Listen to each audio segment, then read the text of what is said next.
Richard Mack calling on the OGs. Come together like Voltron. All my YouTube superheroes, you know you got it going on. Now we're talking about Skylar D, BMT, Travelversity, luckily to turn in me, checking effect. Heat up Max tailor-made dreams, who seldom seen. While Mac puffing on the green, Razor Rays, got drunk for days. Can't forget O'Shea and Coach Andre. Average man, he whop in the back, taking shots. Chocolate man still rolling in a van. Fern so thick, shaped local brick house, no doubt. Big boss with the sauce, then it's spurling Big Bazz and say I'm making plays the Flyboy Way. And them ninjas from the A, the party's over here, bump you over there. East Coast, West Coast, we know who got the best coast, so please act right. It's a party for the night, showing love to everybody, got beautiful eyes. All my friends tapping, cause the YouTube reunion is about to begin. Can't forget El Boogie, y'all. The Zuri to Thailand reunion, celebrating life and showing love. Guess who we got coming on next week, y'all? We about to do it up, man, couple style, man. We got Mike and Parfine coming on next week. And shout out to Mike and Parfine, man. I'm so happy that they're doing their thing. But we're going to all get together. It's going to be Mike and Parfine, me and L, and there's another couple you guys might know. That's good. What's up with you, man? You know, we done Zoom to Thailand. Now we up in here. Hey. Having a great time. Hey. I got my guy Richie Mack. Hey. Yesterday we went crazy at 808, but I'm telling you, ain't nothing like being over here with Richie Mack. All right, the godfather of the Zoom. Hey. Let's go. The guy, I'm old enough to be the godfather. Bro, you are literally the godfather. It's funny, when I go out, people always mention you. Really? You're like, do you know him? I'm like, yeah. You're like, oh my God. Like, that's the foundation. I'm like, yeah. Dude, you know, it's funny, I hear that all the time, but I never go out, so I don't get to see anything. You don't get we see it. That's what I hear. Okay, so it's true.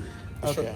I'll tell people. No, I get it at least, if I'm out every day, at least once to 3 times a day. Wow. Jeez. Because I get stopped everywhere, and then they always say, well, do you know Richie Mack? Yeah, you more famous than me, man. You the TikTok king, man. You teaching me to get. You remember you taught me how to do all this stuff. I try to do that now too. I see it in the video. Yo, your golfing ones are really good though. Oh, thanks. Okay. I be watching your stuff, liking on your stuff, man. The golfing ones are really good. Yeah, appreciate you. Yeah. And this your girl from Cambodia? This is What's your name? Ella. Hi, Ella. Nice to meet you. Where are you from? Phnom Penh? Where are you from? Phnom Penh, capital city. Okay, hey, okay, all right. We got Cambodia and Thailand. Can y'all tell the difference? That's Thai, that's Cambodia.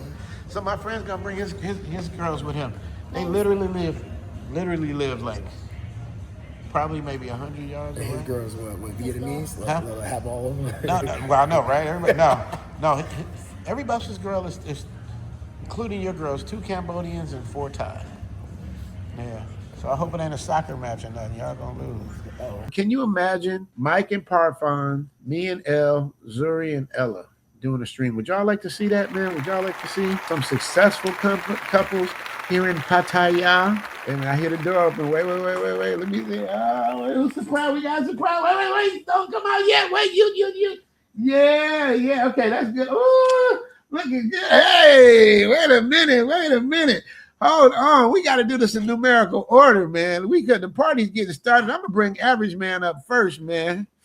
Now, the connection I have with Average Man and why I'm celebrating him is because when my channel first took off, I started getting all these reaction videos about my channel, about my relationship with Elle, about how everything was. This dude was sitting in his truck, man, in cold weather in his truck doing reaction videos, man. And I was like, wow, man, he's like sitting in his truck. He looked cold, and then now 100,000 subscribers later, let's give it up for the Average Man Unplugged. Wake up. I'm here, brother. I'm here. Look at he got his studio all Dougie Fresh style. Check him out. What's going on? It's kind of dark in there, man. You ain't in there janking, are you? What you in there doing, man? Nah, man. I'm just chilling, bro. It's just a setup. Try to separate myself from the rest, you know. Okay. Come in. Yeah. Sit right there, though. They can't see you. Well, yeah, over there. Yeah, man. I got some people coming through, man. It's a party and it's a celebration. So first of all, I want to tell you, Average Man, congratulations on your 100K, man. What did that feel like to cross that threshold? And how much work did it take to get there, man? Let these people know. First of all, let's just say, dude, it was kind of like a relief because for a while there, you know, I kind of went through the monetization period, so it was kind of on pause. So I was actually pacing to get it a lot sooner than expected, but eventually, you know, when I was hopped on your live on my way back to Thailand was when I hit it. And I guess you could say it was just one of those, it was kind of like, you know, how you got like a goal set and you going through those ups and downs and you having those moments where you just kind of like, you just want to kind of just drop the ball and be like, you know what, I'm done with it and give up. That was actually one of the reasons why I wanted to speak to meet MTR, because I kind of had one of those moments. But like you said, 100,000 subscribers later, and as you can see, What a plaque, man! What a plaque! oh, it's right here, bro. You ain't. Let me change the screen. Yeah. So we gotta figure it out. Yeah, there it is. Hey, you understand? Average Man Unplugged got his 100K, man. It's not easy to do, you guys. Like I'm telling you, I got my 100K. I got my 100K in late 2023, 2024, and it's 2026, and I only got 25,000 more subscribers, y'all. It is not easy to do that, man. So you know, I mean, so the work that goes in is crazy. Okay, well, think about it though. When I hit my 100K, that was July of last year. It's May of this year, and I've only gained 8,000 since then. Yeah, we damn near started out at the same time. I was just getting off the ground when you were starting your thing, right? Yep. That's kind of how it worked. So you know, we're doing that thing. I hear music in the background. There it is. Yeah, man. So you've traveled around the world now, bro. You can come a long way from the back of the truck. So tell me this, man. So tell me this. Where's your favorite place? First, tell us all the places you've traveled, then tell me your favorite place in the world. Oh, my guy's here. Okay. Okay. Oh, well, let's see here. Okay, I see Boss in here. Let's see. Okay, so obvious one, Thailand. Y'all know I spent a lot of time in Colombia. Let's see, DR, Vietnam, Cambodia. You put DR at number 2? No, I'm just naming the places I've been at. Okay, got you. So I said Thailand, Colombia, DR, Cambodia, Vietnam, Philippines, Bali, Indonesia, Germany. Where else have I been? I'm forgetting some. Wow. What's your favorite place? Shout out to Fo Day. I would say probably it's kind of like a toss up between Medellin, Colombia, and Pattaya, Thailand. I would say. For the most part. Yeah, Medellin, Colombia. I have one of the people that's visiting that popped in. He's done a lot of work in Colombia too. We're gonna talk about that. So I'm gonna bring you down for a minute. I'm gonna bring up my next guest. Don't go nowhere, Average Man, because we got to bring you up. We're gonna do the whole party thing, but I got to give everybody their props, everybody their flowers. So stay right there, man, and we're gonna come right back. You dig? All right, y'all. My next guy who I'm gonna bring up, man. This dude inspired me. This dude was the dude that had me sitting on my couch watching him, knowing that he was like the real deal, because the things he said was messed up. I've never caught this dude in a lie. I've never heard him exaggerate anything. He's super smart.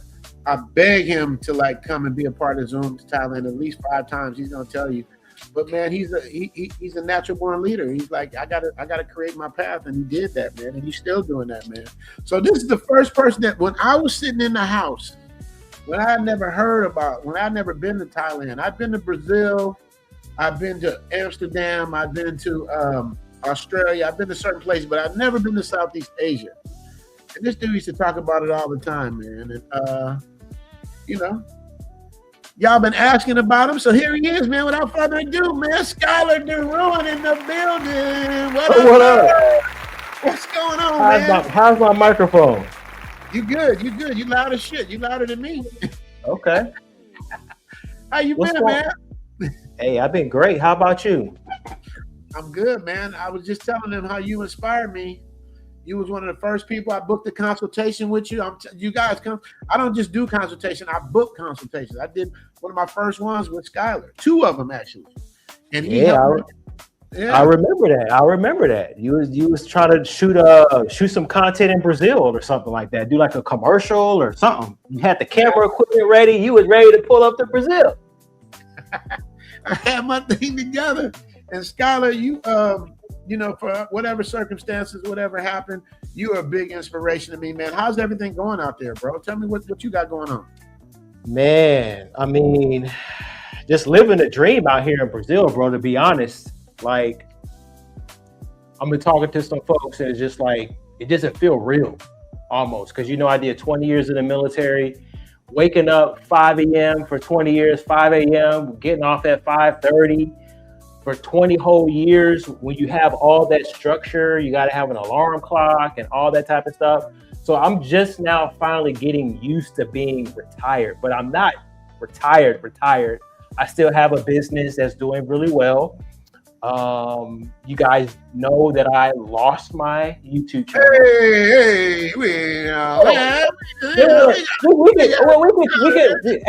We can briefly talk about it, Richie. Briefly. All right, briefly. All right, Briefly. We just say briefly. All I will say is that I have a legal team that's working on my behalf. So I'm not going to get into the specifics. But my recommendation for everyone out there is, if you have an opportunity to create a YouTube channel, you still should. Okay. You should absolutely try to build a business behind YouTube, because YouTube is an excellent funnel. And last but not least, this is very important, to make sure that you have some type of ownership of something, whether it's a mailing list or your own website. That way you can capture all the people who really rock with you, because that's really what saved me whenever I lost my stuff, is that I had a crazy list of people that was ready to rock with your boy and to hold me down, and Richie Mack included. So that's my advice to you guys, man. Always be building. When you build something, make sure you have something that is your own, because at a flip of a switch, these companies can take things away, they can bring it back, they can demonetize you. We're seeing a lot of content creators being demonetized on YouTube now with this whole AI wave. We're seeing it on X, we're seeing it on Instagram. So this is spooky times for a content creator. So like I said, just make sure you have your own, something that you can call your own, that's in your name as a backup plan, and just understand that there's always going to be some risk involved. Hello? What happened to Richie Mack? Where'd he go? Does everybody hear me? Uh-oh, he didn't left the chat. I hear you. I just didn't. Oh, okay, like he didn't left the chat. Like, where'd he go? I was gonna surprise him, but I guess if I take my face off the screen, you can't hear me. Can you hear me now, Skylar? Yeah, I can hear you now. Yeah. So Skylar, I want to introduce you to the TikTok sensation Zuri. I don't know if you know who Zuri is. Yeah, I've seen him. I've commented on some of his stuff. I've seen him around for sure, 100%. Like I think we've had a conversation before, like years ago, before you had the facial hair. Like we spoke. Yeah. No, I recognize your voice over here. Yeah, for sure.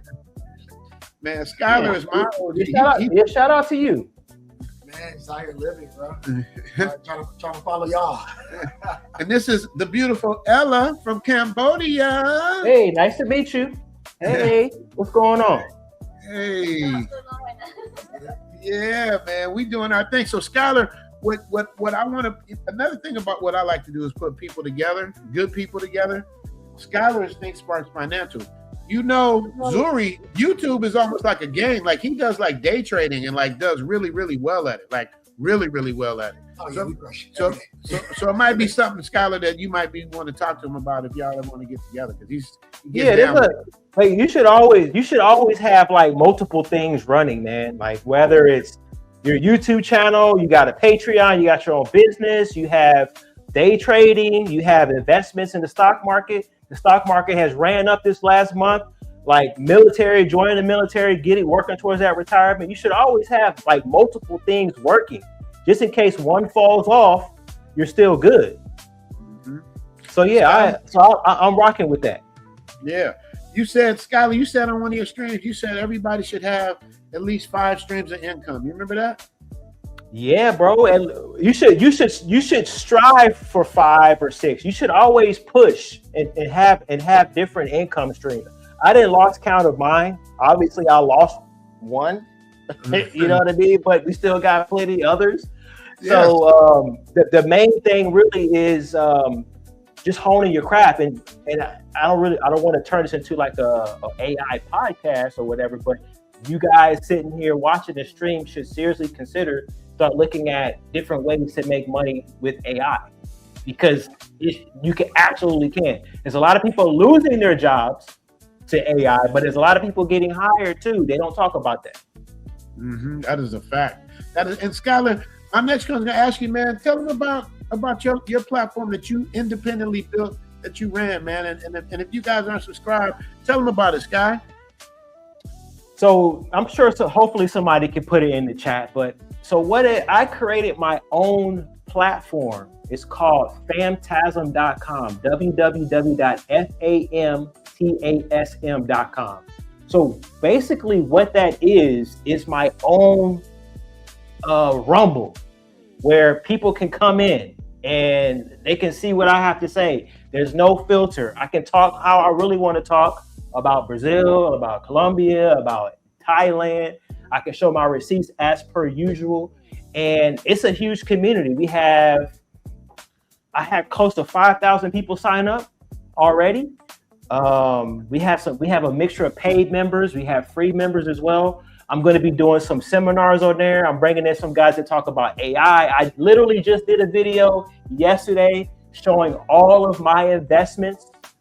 What investments did I make that were good, the bad, the ugly, and all that type of stuff, man. So it's a combination of everything. I like to talk about the debauchery stuff, but I also like to talk about the finance piece, the investing piece, and personal finance piece. You guys know I have a bachelor's degree in finance, so it's a combination of my favorite topics. Okay, that's what's up. That's what's up, man. Let me see how I get this back in here, my man Skylar. So you guys, make sure you guys subscribe to his Phantasm, man. That dude, you got to understand, man. I respect people that got a good hustle. I respect people that are smart, that know how to create a path. Skylar never missed a beat, y'all. You know, everybody thinks, you know, it's a funeral, but he turned his funeral into a celebration. So just know, man, that dude is doing his thing, man. Skylar, I love you, man. Thank you so much. Skylar, please don't leave. I'm gonna bring up my next guest. Can you hang out for a bit? Yeah. Okay, cool. Shout out to Skylar. Okay, so now we got to talk to these two right here, Zuri and Ella. So we got an L and an Ella. You understand me? So Zuri, man. That's good. That's good. Let's talk about this. I got some questions for you, man. Let's unpack.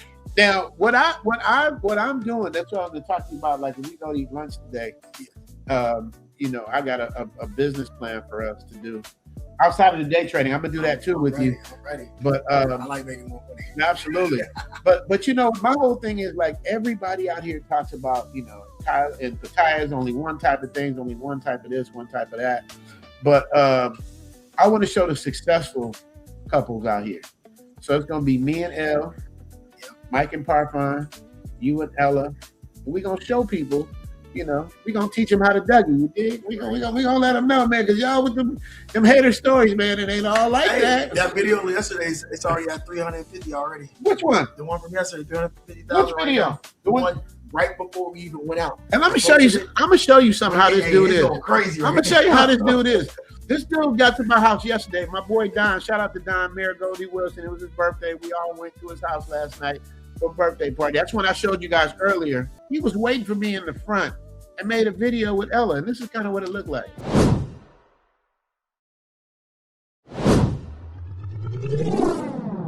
Come on, man. And you added music, but you didn't give me the one with the music. I gotta get you that one. Yeah. Zuri got a song that's fire. I'm on my way to Thailand. It's going crazy. It's right called now. On My Way to Thailand. Bro, I'm already in Thailand. I'm still on my way to Thailand. Yes, man. Yeah, man. I love it. This dude, I guess because we born a day apart. Y'all been asking, and me and Guap got a code called Secret Squirrel, man, where we don't talk about nothing other than what we supposed to talk about. You know him, you love him, Mr. L. Guapo in the building. Yeah. What good team? Salute and salutations. What's up, Rich? What up, Guap? How you doing, man? Man, I'm sitting here struggling, bro. I ain't been in the studio so long. All kinds of technical difficulties. You can see I'm on my phone, right? Yeah, your head looks big as shit, man. I'm like, there we go. Hold on. Let me hold it out like that. There you go. Man, everything is out of date. Bro, I came in here, my mouse was dead. I'm like, what is going on, bro? So I'd introduce you to Zuri and Ella. Greetings. Nice to meet you both. Where you from, Ella? Cambodia? Hey, that's Cambodia got something to say, y'all. Let's go. Cambodia got something to say. So, Guap, the last time you were in Thailand with me, we played golf, man. We had a ball. I don't know when I'm going to see you again, bro. I mean, everybody's asking about you, man. Where you been? What's going on with you? So I'm not going to get too much into detail, but I had an opportunity to make a career move. And it was pretty major, man. And as I was evaluating the opportunity and stuff, I found some interesting things. I know you and I talked about it, but one of the things I found out is people that look like us are underrepresented. You know what I mean? In this arena. And it was an awesome opportunity, man. So one of the things with the new opportunity is I have to be very cautious of my digital footprint and my social media presence. And hence why I had to step away from YouTube and social media and everything. But I was well compensated to do so, if that makes sense. You know, so that's not to say I'm never coming back to YouTube. You know, I'm not going to abandon 60,000 subscribers, man. You know, but just finding a different lane. I've got some things worked out, and I think around 4th of July, y'all will be seeing me again, man. Nice, man. Because people are sending me screenshots. What happened to El Guapo? What happened to El Guapo? And I'm like, Secret Squirrel. I don't know. I got to let Guapo. Yeah, man. You know what I'm saying? So, yeah, bro. So, what was it about YouTube that made you really to make you really decide you were going to be part of the space? Because you're part of the space, and people miss that void of you not being there. Yeah. What was it about YouTube that you really, that made you come on? Because you're a natural born leader. Eloquent I appreciate that, bro. I still need my speech for my birthday, man. I'll give you the birthday speech, but let me answer your question first, man. So, for those of you that know me, you all know I have 3 daughters, right? So with my 3 daughters, I was like, man, you know, I'm looking at the way the world is going, what they're trying to promote to these young ladies and everything. And I don't want my daughters to fall for the beautiful lies that the world will tell them that'll mess their life up. So my channel always started as like a video diary to my daughters, you know. Along the way, some lessons were learned, and it seemed like some other people needed some help, some expertise, some coaching, and some mentoring. And I just started giving my honest commentary, man, on a lot of things of what's going on when it comes to success. You know, I love to admit my failures because the path to success is paved in failure. You know what I mean? So, you know, I've been married 3 times. You know, I've made a lot of mistakes, man. And if my falling down can help you to stay upright, I'm going to do that. And we had some fun, man. I realized I loved to be in front of a live audience. I never thought that, you know, I never thought that I would. Well, I never wanted to be famous, man. So it's still weird getting recognized, and it still happens. You know what I mean? But I love the camaraderie amongst a lot of the content creators out here. You know, I've met and hung out with Skylar. I've had the chance to meet Average Man Unplugged. Of course, you and I have hung out in multiple continents and stuff like that, man. So the relationships in the creator community are awesome too. And then hanging out with the supporters, man. Being a part of the Black Manosphere Conclave and all that stuff has been huge, man. So, and I think that we have effected really positive change throughout the world, which very few people can say, you know. And then plus I get to get on here and drink a little scotch, so. Yes, we already know. We know how you get down with the scotch, man. You're an expert with the scotch, you know. I try to be, man. We love that. We love you, man. I miss you, bro. You know what I mean? I'm just glad to see you. I don't get to see you no more, man. But I know you're doing something for the greater good, man. So I'll see you before the summer's out. Is that really? Yep.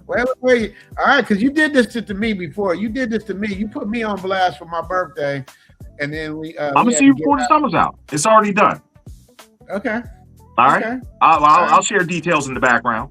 Okay, I know you will. Skylar. I'm gonna see you before Halloween, bro.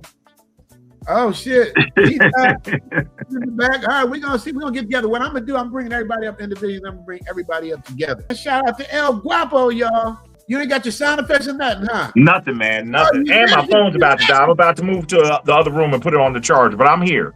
Zuri, you are just going crazy on TikTok, and you got so much hate from people, man. How do you deal with that? I got more love though. I got way more love. Yeah.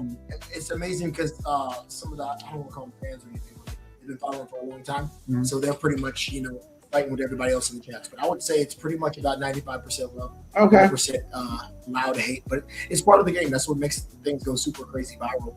We get over about 24 million views in the last 3 weeks. 4 weeks. Wow. So 24 million views? Yeah. And her page, she just hit 10,000 while she's here. Wow. Well, yes, it was nice. Last night. Exactly. Yeah. So she hit 1,000 followers over the night. And then she just hit 10,000 right here. So congratulations, you guys. Hey, y'all throw Cambodia in the chat, man. So we know that Cambodia is representing, man. I'm gonna read some of these super chats off, and I'm gonna bring up my next guest. As soon as I read these super chats off, man, I met him when I was in Colombia, man. I love this dude, man. See, you gotta understand, not everybody's a YouTuber, even though everybody wants to be a YouTuber. But some people they have what I call the it factor. Me being a director and knowing talent and knowing people, I can see it a mile away.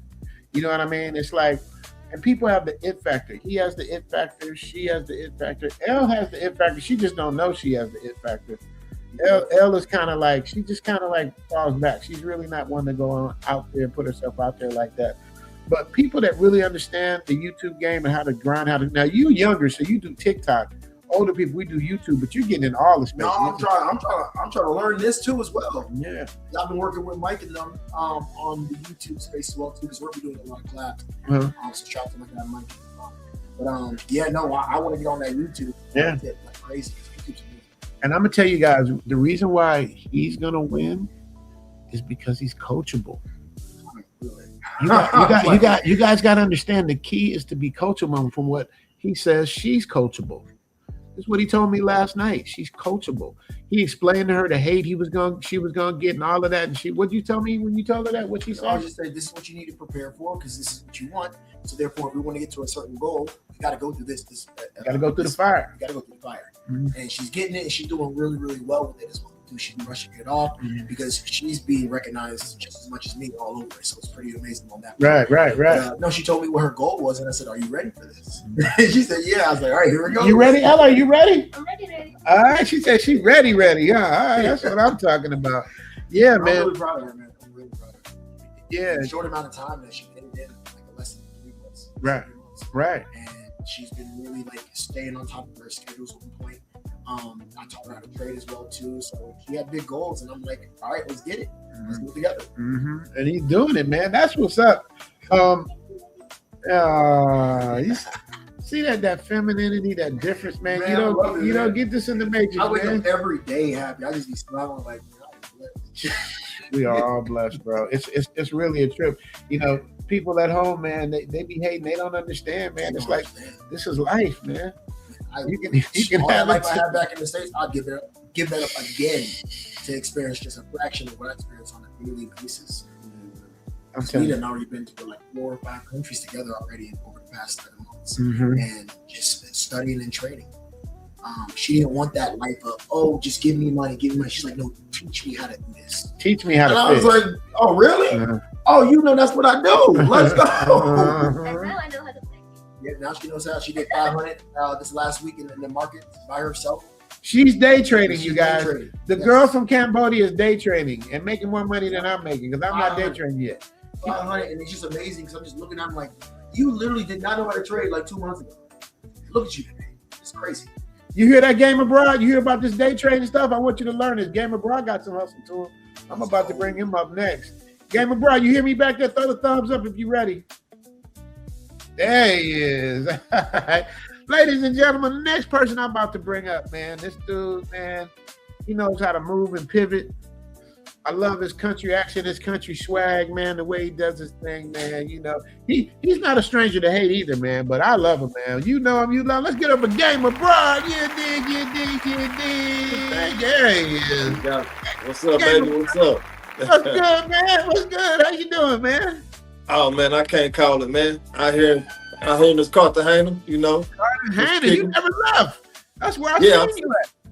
Yeah, I'm still out here, man. I'm loving it, man. I'm just cooling, you know.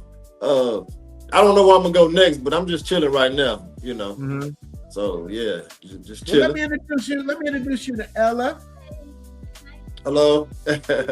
All right. and Zuri. Hey, how you doing, bro? All right now. I don't know where I'm gonna go next. That's the life I want to live for the rest of my life. Yeah, for sure. Absolutely. Yeah, I seen a couple of his videos before on Instagram. So yeah, man, keep doing your thing, man. I done seen you before. Yeah. Yeah, That's I what's first up. went viral in Colombia when I was in Santa Marta. Okay. Yeah. He started in Colombia, but then why'd you come to Thailand, man? Okay, two reasons.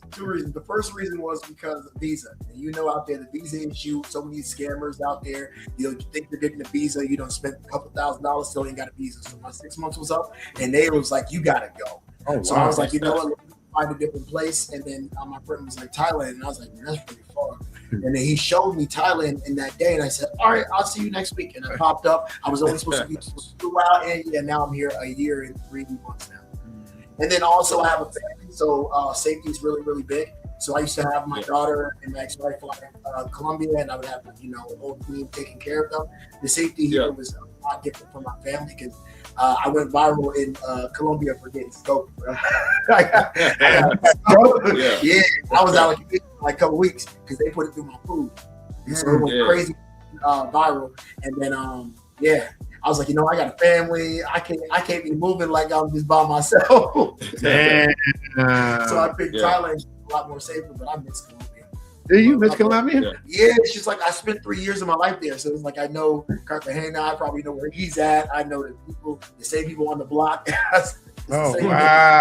So it's just like I'm so used to it. Okay, so Game Abroad, what made you choose Cartagena over Medellin, man? Because I've been to both places.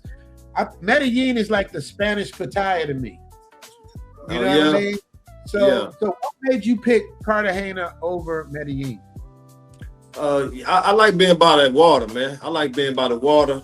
And then, I was just hearing so many stories. I ain't gonna lie. I'm kind of scared of Medellin, you know what I'm saying? I hear so many stories, about the scope and all this and that. So, I'm gonna get out there soon, but I ain't in no hurry. I like the speed out here in Cartagena. It's cool. And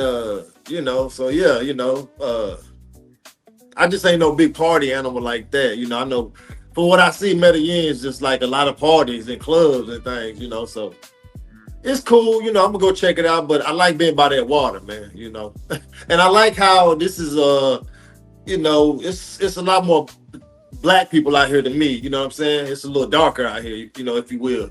So yeah, man, it's cool, So yeah, I'm loving it. All right, so how long you been in Cartagena?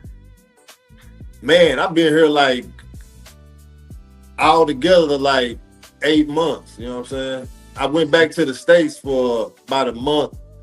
Then I came back, and I'm back out here again. And I did, like you can be out here, a year damn near if you come right. Like if you come in June and you stay till December, that's 6 months, Well, you come, they give you the 90 days, then you extend for 90 days, from June to December.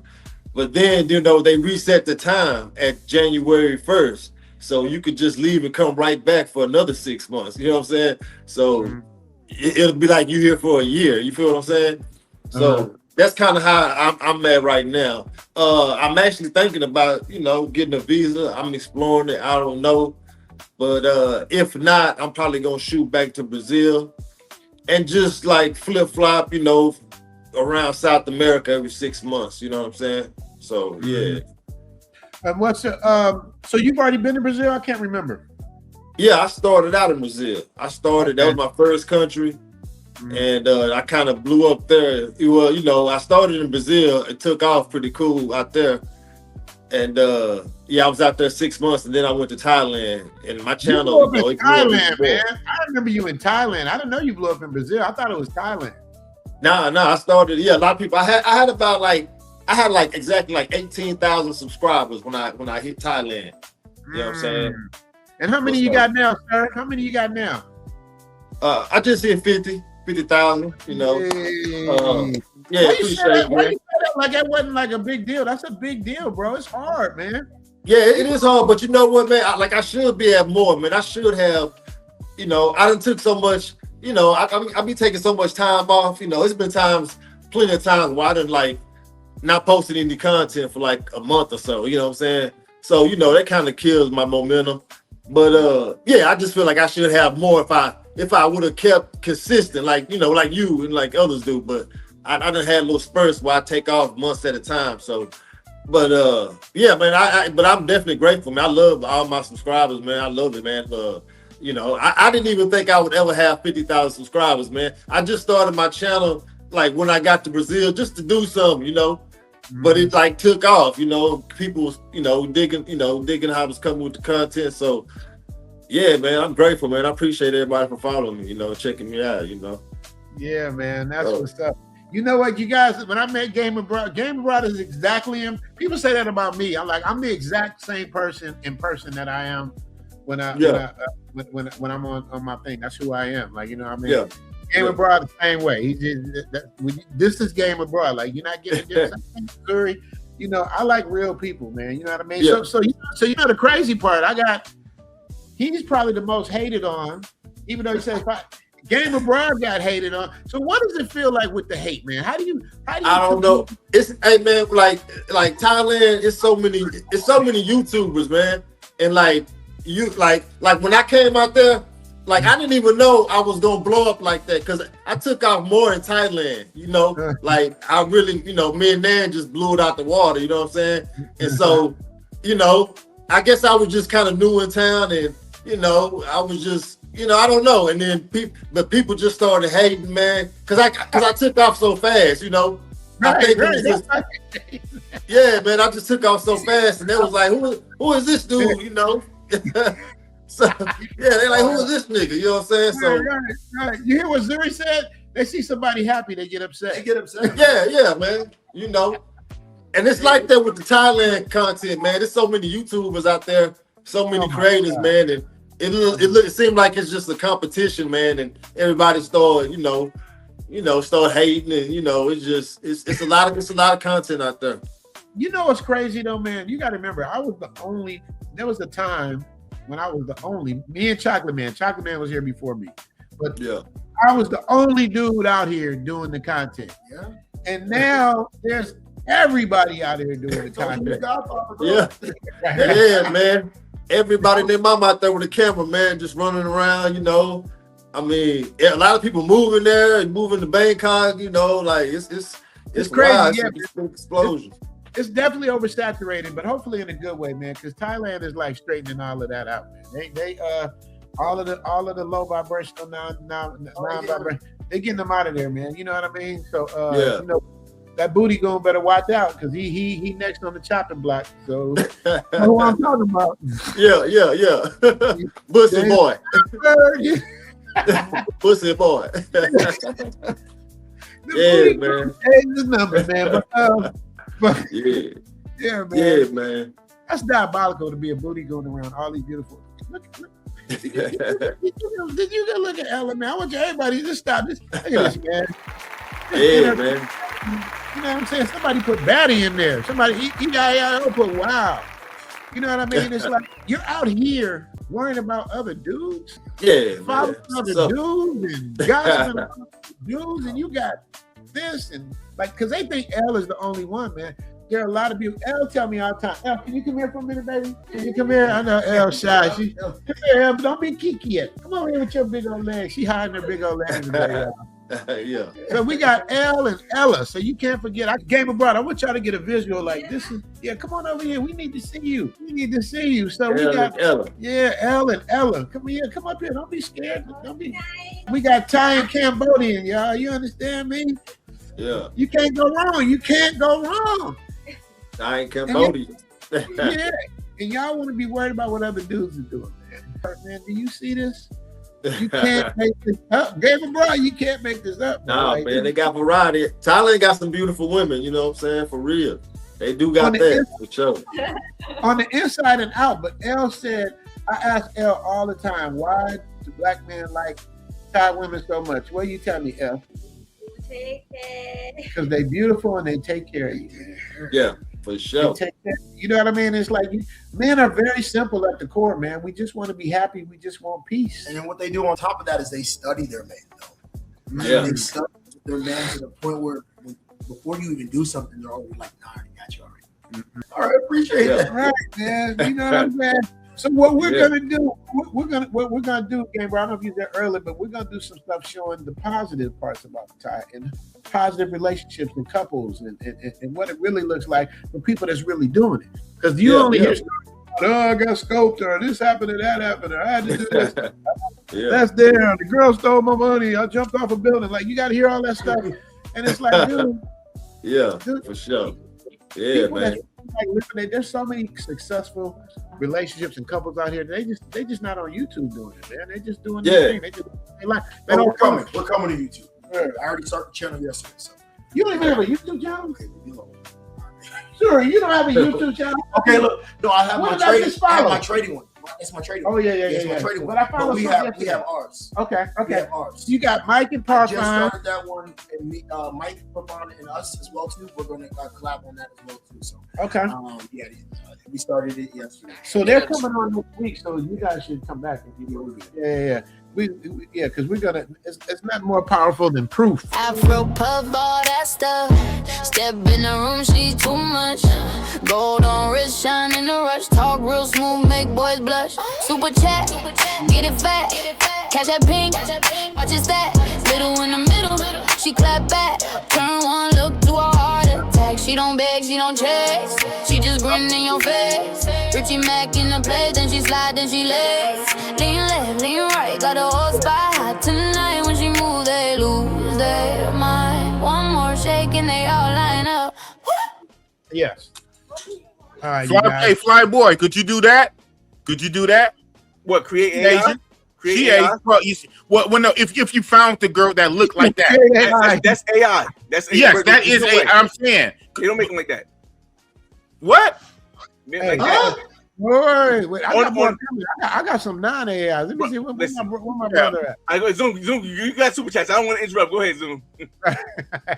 Let me see. But Flyboy's right though. But Flyboy, you know what's crazy though? In a minute, you ain't gonna be able to tell the difference. That's the crazy part. Let me see. Where am I at? Let me see. I'll give you. Let me get to my brother real quick. Jiggle, jiggle, jiggle, jiggle, jiggle. When she walk, make it jiggle, jiggle, jiggle, jiggle, jiggle, jiggle, jiggle, jiggle, jiggle, jiggle. Little in the middle, big in the middle.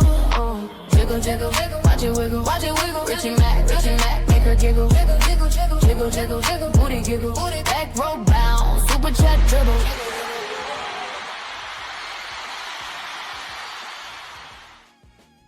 Standard in Colombia. Okay. No. That's what he said. This guy. Let's go change your clothes. Leslie Lynch, the Godfather of the Zoom Tribe. Here we go. It's about the Godfather of the Zoom Tribe. Leslie Lynch, aka Godfather, spend the ish out, but the Zoom Tribe where we get live.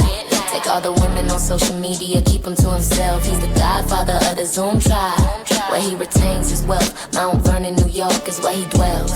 Played basketball with Denzel. Donate to me and L. We love you, Leslie Lynch.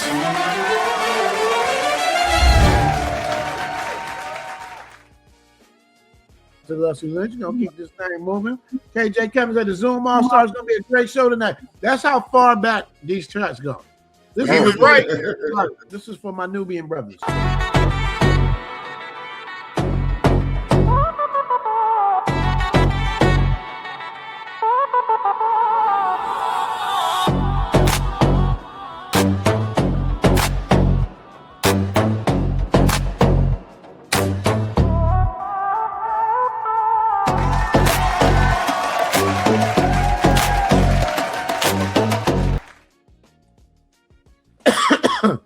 Shout out to Folk Day, my YouTube lawyer came through.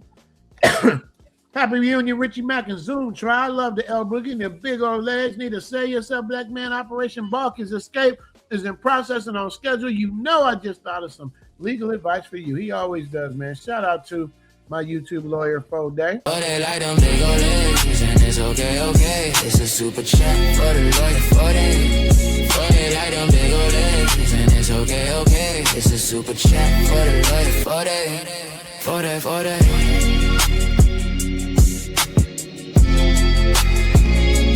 For they, for they.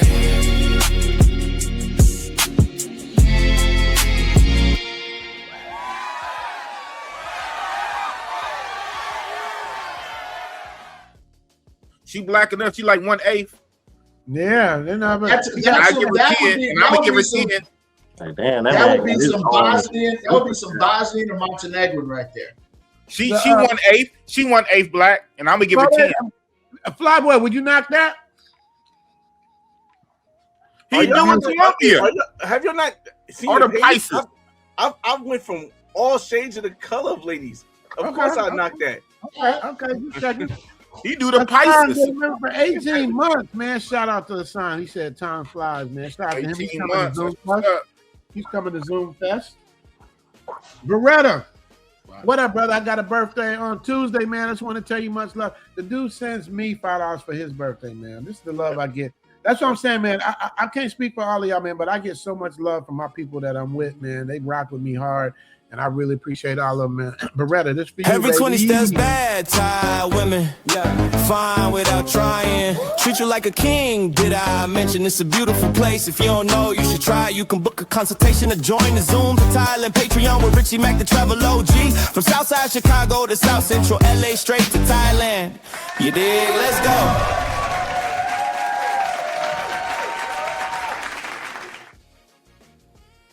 Shout out to Beretta. Beretta. You're gonna keep this thing moving. He does. I think he does too. I think that's where the name comes from. What you told me? 92F.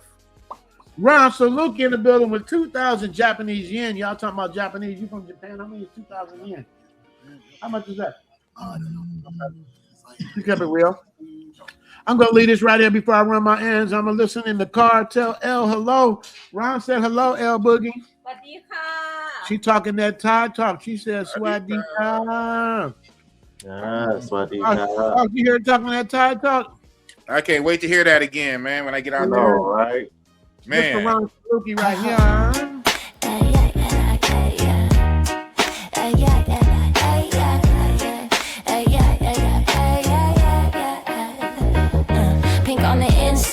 Pink pajamas got you open in the super chat. The pink monkey got you hoping it's like this and like that. Wanna hit it from the back. It's Richie Mack and me. Thanks for the super chat. Pink toe super chat. Pink toe super chat. Pink toe super chat. Pink toe super chat. they look horny.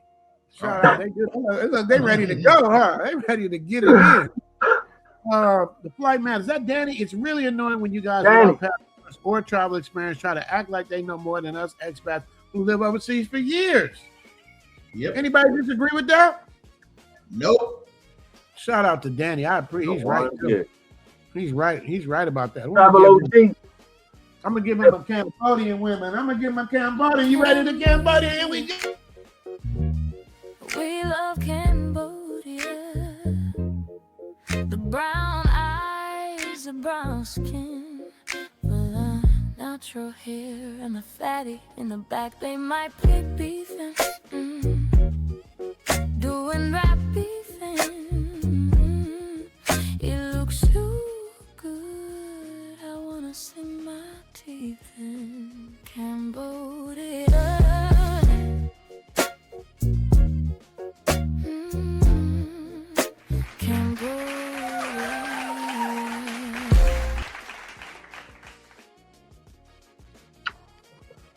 That's Cambodia, y'all. I haven't been there yet.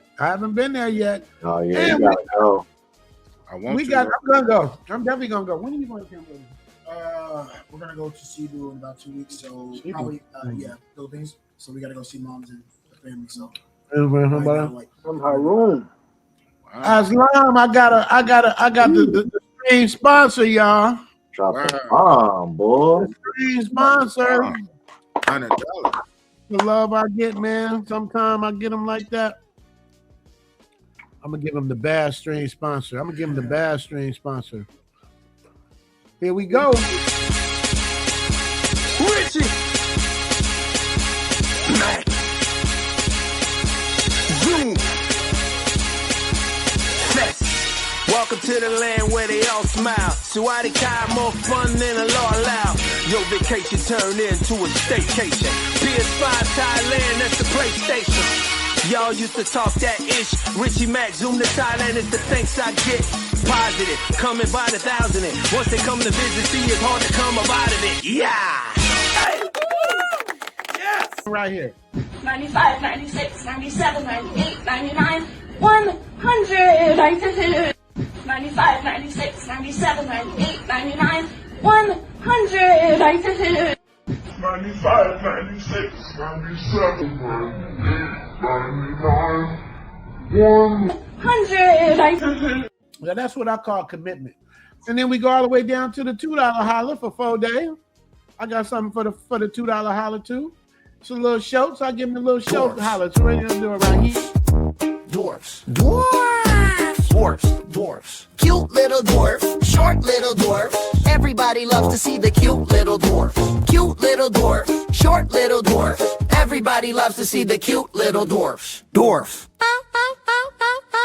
Dwarf. 1, 2, 3, 4, 5, 6, 7. They eat a lot of veggies and they don't eat spaghetti. They're in the woods with a lot of heavy metals. I guess they call them little cause their growth is really stunted. Cute little dwarf, short little dwarf. Everybody loves to see the cute little dwarf. Cute. And all of them will get cracked. Don't act. Man, for real. Absolutely. In the words of the great bards, Phil Mack said, "What's up, Richie Mack? That last one broke the mold. She fine. Who's he talking about? Is he talking about Cambodia? Who's he talking about? Probably that white girl. Which white girl? probably White girl on Fern. the stream on the The Russian last one. green sponsor probably. Oh, okay. Well, I'm gonna give him some since Boss said it wasn't matching. I gotta give him something that matches. Bang bang bang bang bang bang bang bang bang bang bang bang bang. Boy, you feel leave this one. Zoom Fest 2020 sexy, getting wet, getting sexy, everything blessed. Shawty wanna link cause she wanna escape the stress from me, put it on. Because Gamer Bro, a lot of people be lying, man. Why you always lying? Yeah, for real. So we gonna do it like this, man. We're gonna have it like this. We're gonna have Mike Parfon, Ella, and Zuri, me and Elle, and then I got another couple. You guys haven't met Crystal and Kevin and Crystal. You got to meet Kevin and Crystal. Kevin and Crystal is actually they blowing up too, man. But the thing of it is, I don't want to just exploit their beauty. I want to exploit the relationship and show how they are outside of this. That looks great, but in Rakim, that it ain't where you from, is where you're at. You know what I mean? Because how long do you think? I'm gonna ask this for Zuri and Game Abroad. This is the same question. All right, Gamer, I'm gonna ask you. You put You put this one in the Matrix. How long do you want to take? You want to answer first? Or you want him to answer first? It's up to you. All right. How long do you think, Zuri, it would take for her to get corrupted being in the Matrix? How long would it take? Sure, with the herd mind, it's powerful. Herd mind, powerful, and that's why I don't even want her around. Yeah, I'm the same way So with the hell. I would say max, maybe about 6 months. 6 months. Gamer bro, what you think? How long before I that? think Matrix? she got some power though, into some discernment and everything. But That herd Matrix, mind is- that Matrix. They come in, man, and then they just keep going. Yeah. What you think, Gamer bro? How long do you think it take for the Matrix swallow her up and turn her in and out, and who she's not the same person no more? How long do you think? Man, ain't no telling, man. Depending on how strong she is, but yeah, man, you know, by within a year, for sure. What he said. Yeah. They just keep over and over and over and over. Shame. Yeah, And so, yeah, man.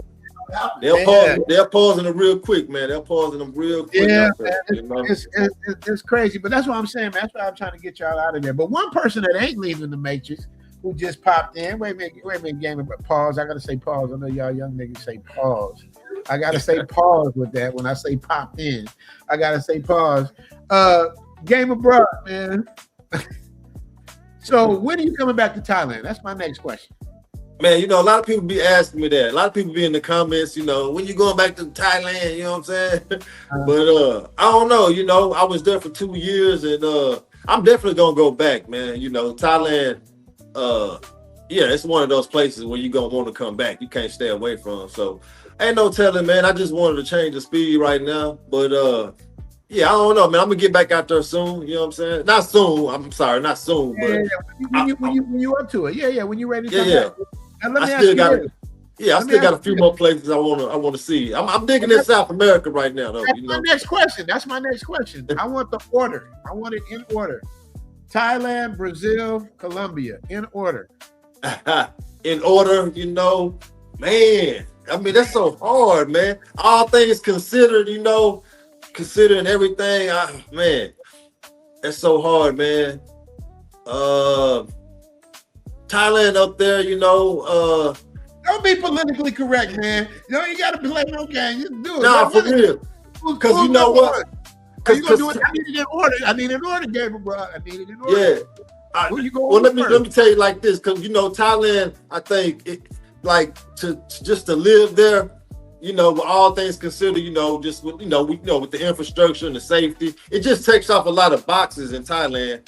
So, you know, Thailand, I don't know, would probably be damn near at the top, man. Then I would say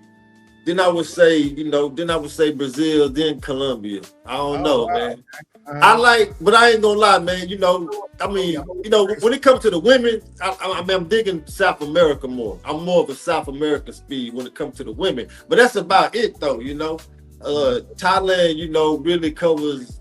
You know, check all the boxes, though. You know. Okay. So yeah, I'm gonna be back out there. Zuri had a question for you. Yeah, I take you as, you know, Brazilian pro and everything. Why did you put Brazil over Colombia? I'm curious from your point of view. Because I've heard it before. I've heard it before. I think Rio. I don't know. I think Brazil is probably. I don't know. I like that Copacabana area and the Ipanema, all that. I like Rio. I think Rio is more of a place to live. You know what I'm saying? Like Cartagena, it's real touristy. I ain't been to Medellin yet. But you know, been to Medellin? I ain't been there. I'm gonna get there. That's why I said I'm gonna get there, but I ain't, you know. You've been sitting in Cartagena the whole time, and you ain't flew over to Medellin. It's an hour flight, man. I'm gonna get out there, man. I'm gonna get out there. You know what I'm saying?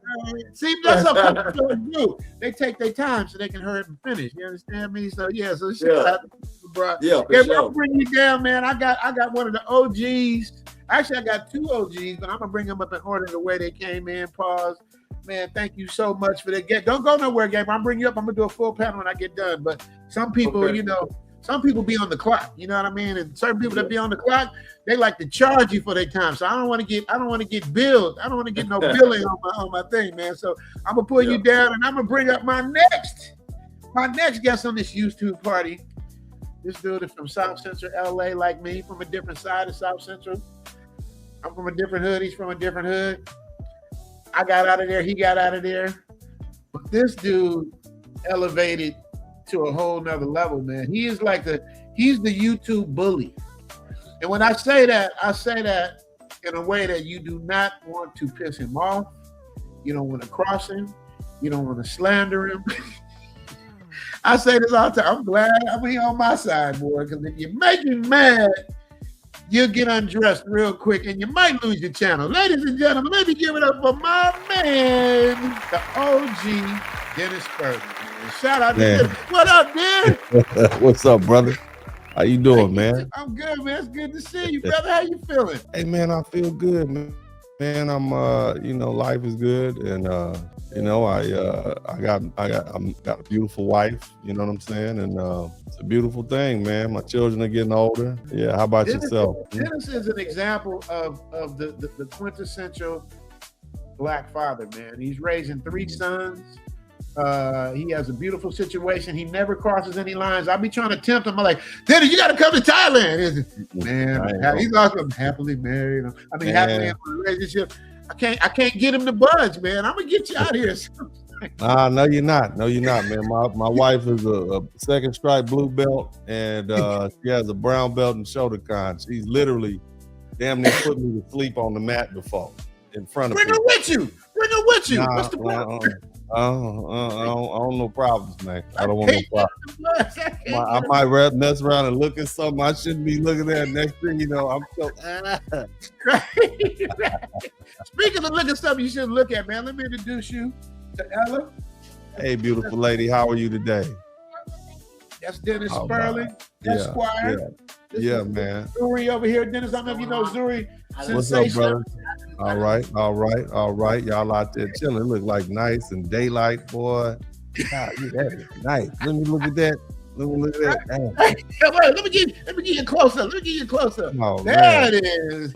Oh man, it just looks nice. I can see the tropical the window. It just looks beautiful, man. I've always wanted to go to Thailand. You know what I mean? Ever since I saw Rambo, the 2nd movie, and we saw his girlfriend, I'm like, that's what they look like in Thailand. And I remember my daddy, he had a girlfriend. She was from Thailand. And whatever reason, he took me over to her house one day. I was watching TV and he disappeared in the room. I didn't know what was going on. I was just watching TV. I was like, I didn't know what happened, but I remember the name. Her name was Sayong. Oh, she was gorgeous, man. Now I understand what happened. What happened now. Okay, I was covered. I'm taking him to go get some ice cream, and then we just, okay, Dad. I didn't know. I was using his cover. I ain't tell his wife. I ain't tell my daddy's wife that he had a girlfriend. I didn't do that. You're not supposed to. Terrible, man. But anyway. Yeah. Dennis, I got to start by telling you happy birthday. We are born a day apart. I'm April 19th, Dennis April 18th, and Guapo's April 20th. We all born a day apart, man. That's crazy, right? Yeah, the Aries connection, man. That's crazy. Well, man, ask me some of them Passport Bro questions, man. They don't never believe I was the OG Passport Bro, man. I was doing it before they, you know what I'm saying? I don't know how much I can say, but let me say this about Dennis. Yeah. Dennis was the king of the Dominican Republic. Don't get it messed up. Dennis had it his way in the Dominican Republic. He had it his way. He had legendary part. From what I saw, I wasn't there. I'm just going by the evidence that the lawyer presented. It looked like he had a beautiful time. I used to love the DR. When I first got my divorce, first place I went was the DR. Dennis, what do you have to say about the DR then and now? Well, man, let me be honest with you. The first time I went to the DR, I didn't want to go. It was 2010 or 2011, and a friend of mine who I went to Grambling with, a Jamaican brother, man, one of my good friends, he said, man, you need to go check out the DR. And I'm like, I don't want to go to no DR. What is that down? What is that? I've been to Mexico. It's like, nah, it's totally different. So the first time I went to DR, of course, I educated in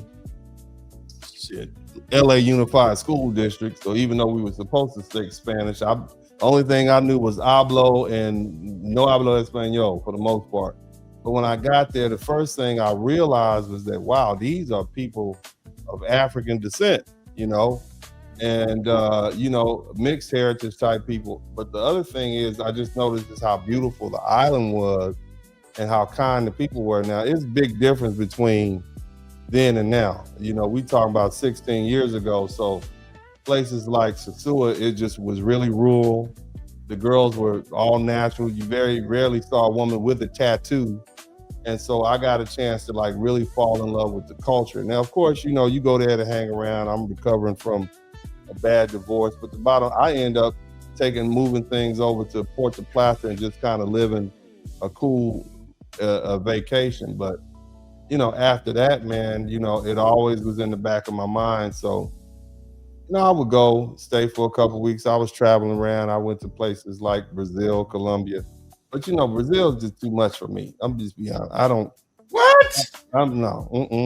That's blasphemous. Brazil. No. Let me tell you something, man. I wrote about this in my book. I went to Brazil. I think it was 2014.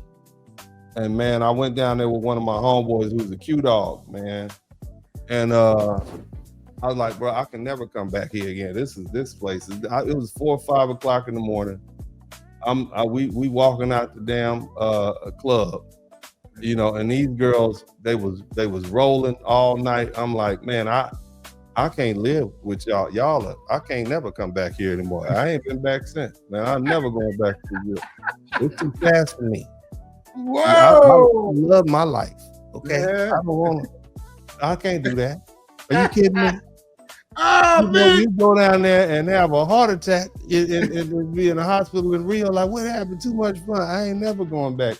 It's scary down there. I need some good tame fun. You know what I'm saying?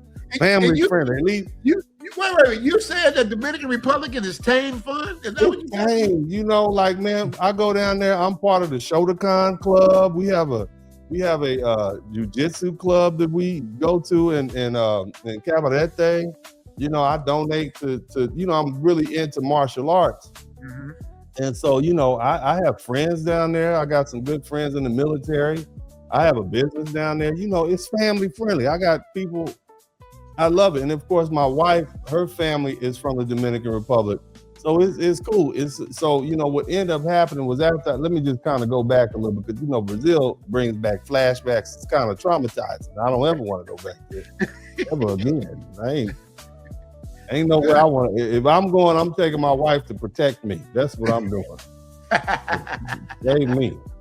But as far as the Dominican Republic, here's the thing, and I want to share with all my passport bro. Let me just be honest with you. And I enjoyed my passport bro days, but I remember one year I spent $60,000 on flights. I was literally I had a villa, so I was literally flying down there every 2 weeks, staying for about 10 days at a time. I had maids, I had a driver, I was just enjoying myself, you know what I'm saying? But I was a bachelor, but it's not sustainable if you have a life here in America that you can't leave. It just costs too much.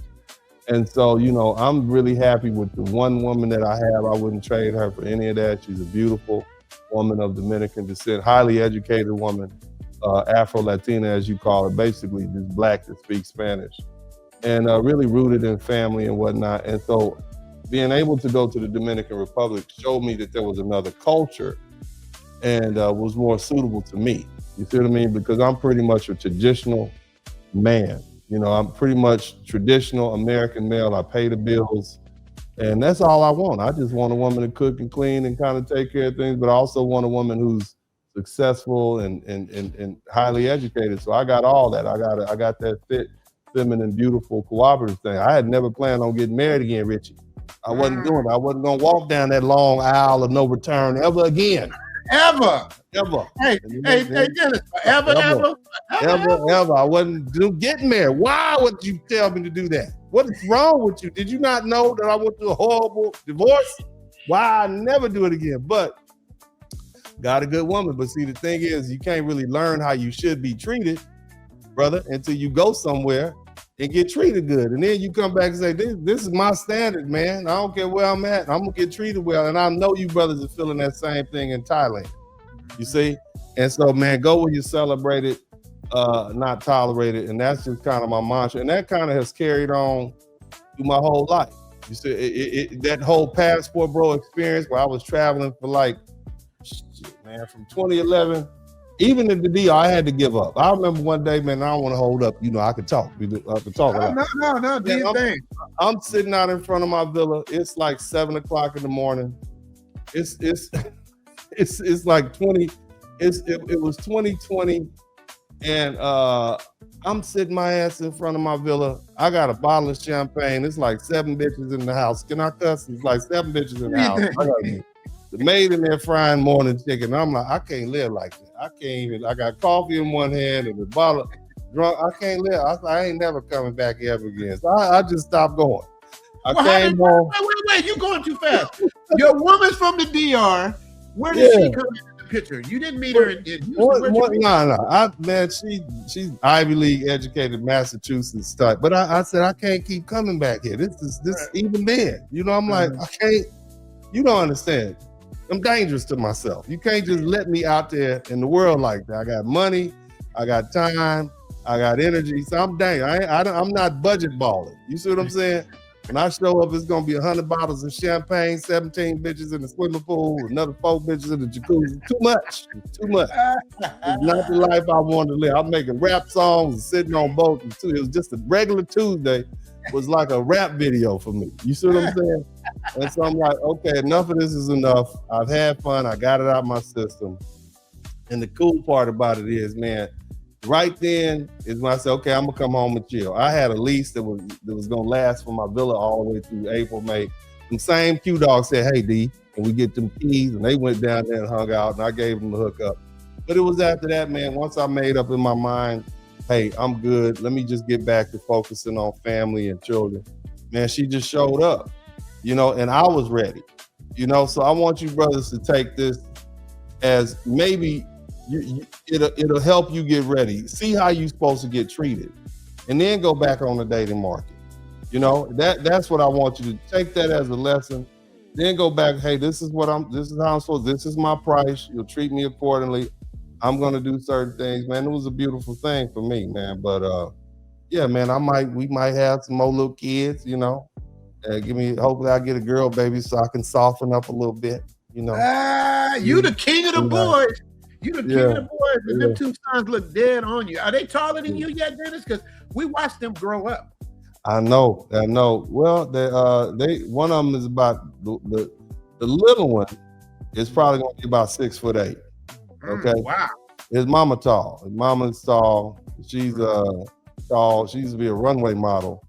And so she's real tall. And Miss Universe contestants. She's pretty tall. She's gonna be about 6. He's gonna be about 6'8". The middle boy, Roman, he just straight pimping. He's just cool. He's gonna be about 6'3", 6'4". My oldest son probably about 6 feet tall. So he got his mama them side height. He didn't get my height. But they're all good, strong boys, young men that you all be proud of. You know what I'm saying? Absolutely, quintessential. Y'all watch. Dennis was the Houston Bill Cosby in a good way. He had his little family channel. They was family. They was doing their thing. The Spurlings. If y'all didn't watch that, man, Dennis was really showing counterbalance to the stuff that we see, some of the nonsense we see. And I want to tell you guys, everybody in the chat, 300 people, whatever it is in there, you like Dennis Spurling is my direct connection to Kevin Samuels. We don't got Dennis Spurling and Obsidian are the 2 people that when I see them, I think about Kevin Samuels, man. And it's like Dennis was right there with him, man. So what do you think? How do you think Kevin Samuels would be in this time and space with all things considered? What do you think he would have done? I think Kevin, he was moving towards more business, and I think he was trying to pool our collective advertising power along with well, let me tell you what I think he was doing. What I think he was going to do was going to travel around America and try to get black people to date each other. You know, he's going to host these exclusive events around the country. And unlike some of these singles events, brothers would have showed up because Kevin was there. You see what I'm saying? So they'd have been a lot more successful because he has a lot more gravitas. And he was trying to get me to set up one in Houston. And I was like, yeah, okay, cool. But I think the main thing, he was going to begin to channel used me, MTR, lead attorney. We had gone and visited this warehouse in Brooklyn in New York, and we saw how these Latino guys from Miami had turned their YouTube channel into an advertising mecca, and they were selling products, colognes, and all sort of stuff. And I think he wanted us to do that collectively. And so he'd have probably transitioned more to business and maybe less of the entertainment, the YouTube stuff. And I can respect that, you know. So it was definitely going to be. He was probably worth about $7 million at the point he passed away, and he was well on his way to being worth $100 million. He had turned down, I think, a $20 million deal, and so because he knew he could make that on his own. But the thing was, brother's not here anymore. He came, he gave us his message, and we just have to take the parts that we appreciate and move forward with it. That's my thoughts on where Kevin would have been going, but it was definitely going more towards business and less just straight up YouTube. But he'd have been on TV, all that sort of stuff. That was definitely in his path. Well, what do you think? I can see you saying that in that time because you were there with him. You were one of the last people to actually deal with him, but yeah, I'm talking about the way things have degenerated and changed, and Spirit Airlines and Carnival Cruise Lines and all of the stuff. How do you think he would have dealt with that? Because at this point, because he was just starting to catch at the end, we was leaving. Like Brothers was out, and then he had a beautiful, I don't know what nationality she was. She was a beautiful Latina. He was even kind of making the shift. So how do you think he would have dealt with what's going on now? Well, I do. If you listen to some of his last, he was saying selling out for femininity, things like that. And the young lady he was dating, I think she was Mexican American. And so, he would say stuff like, what did he say? Maria is your enemy. You think Becky's your enemy? And that's because that's what he was saying, and as far as like what's going on in the Black community right now, man, it's unfortunate. I love Black people. I love our culture. I love Black people around the world. I just at this particular point, it's like, hey, we need to establish some boundaries, and we need to show a lot more respect to each other right now, so that we can come together and unify. You can't unify with people who are disrespectful and don't respect your boundaries. But I would love for Black people around the world, in the Caribbean and Africa and South America, Central America, the Dominican, and even other melanated people like in Thailand and South Pacific, and all people, I would love for us to be able to come together and find some peace. But right now, man, we just living in a time of turmoil. We just need to, try to find peace. If you find peace in Thailand or the Philippines, or DR, or Colombia, run it. Enjoy yourself. Life is short, man. And that's what I would say. But he definitely was starting to realize some things. He's definitely starting to realize, shit, this is hard money to make up in the middle of the night, drinking these Red Bulls. So I don't know, but it's not fair to me to try to predict where Kevin was headed. Only God knows. You know what I'm saying? Mm-hmm. That's a fact. But you were there, so that's why I say I never want to forget him, man. It's so easy for us to forget because as time goes on, we just kind of just forget. You know what I mean? And that man made an impact on all of us, man. So I want to give him his flowers. That's the reason I'm married now. I met Kevin. I met my wife. Well, here's the thing. I'm on Obsidian show talking shit. And Kevin showed up. He said, "Hey, man, you know me? I'm the God." I'm like, "Yeah, of course I know you." And he said, "I got this group online called Mix." And I'm like, "I ain't joining no goddamn group, man. I'm going to goddamn." I had a villa. I had a villa in DR, and I had an apartment in Parque 93 in Colombia. So I would leave my villa in DR. I would take my cab would take me down to Santo Domingo. I would fly from there over to Bogota and hang out in my apartment in Parque 93. So and then I'd fly home. So I did the triangle. I was boom, boom, boom, boom. And so, man, I had absolutely no reason to settle down. But I joined his little group, and I'm like, all right. And then about 3 months later, I just made a little post to introduce myself. And next thing you know, I'm talking to what is now my wife. You know, I slid into her DMs, beautiful lady, and it just worked out, man. And it's a beautiful thing. So I owe that man my current happiness with my wife. He had a philosophy. He said, if you put like-minded men and like-minded women together, they will do what they do. And that's so. I mean, I literally. That's why I ain't out in them streets no more. Okay, that's why I ain't in the villa, because of Kevin Samuels. He was matching people up. So, you know, he'll always be part of my my life story in that regard, and I owe him that debt. Absolutely. And that's part of the reason why I put this together, man. I want to give everybody their flowers. You know, I just turned 60, bro. So, you know. Oh, you look great. 60, shit. God damn it, you look about 35, 40. What you doing out there, goddamn 60? That's that Earl Shab, you know what I mean? I got that Earl Shab. There you go, man. Hey, man, that's what I'm talking about, bro. Hey, man, you look good, 60 years old. Hey, man, we made it. We made it. Hey, man, I was talking to one of my homeboys that I went to Manual Arts High School with in L.A. One of our other friends just got married. Let me cut you off. He slid by that. You don't understand, man. The high school he went to, I could have never went to that high school. Oh, yeah. First of all, the high school is pink. It's painted pink. That's just to calm Negroes down. It is. Exactly right. See, I would have had to go to Washington, Dennis. My mom wouldn't let me go. I went to school in the Valley, which saved my life. But Manual Arts that's when you think of like LA, South Central LA, to give you guys a perspective that don't know. Manual Arts is kind of like near where like the LA riot started. It's like kind of that, like it was there, like it's that kind of tension and all of that. And then it's a big, cute, light-skinned dude. I know they was messing with him. That's why he learned to write. No, I used to hit niggas with haymakers. I wouldn't be fucked with. No, here's the thing, man. Like, you know, like I tell people, I'm not light skinned, I'm a red nigga. I would tear your motherfucking head off. You see what I'm saying? I grew up in a extremely hostile environment, and I'm a straight up hood nigga. I was either gonna be a dope boy or a gangbanger, and you know, for the most part, I was training for prison. You see what I'm saying? And so, but you know, God loves me. You know, God bless me. And I just have to thank all my football coaches and the people like that who believed in me just a little bit more than I believed in myself, and that's why I'm where I am now.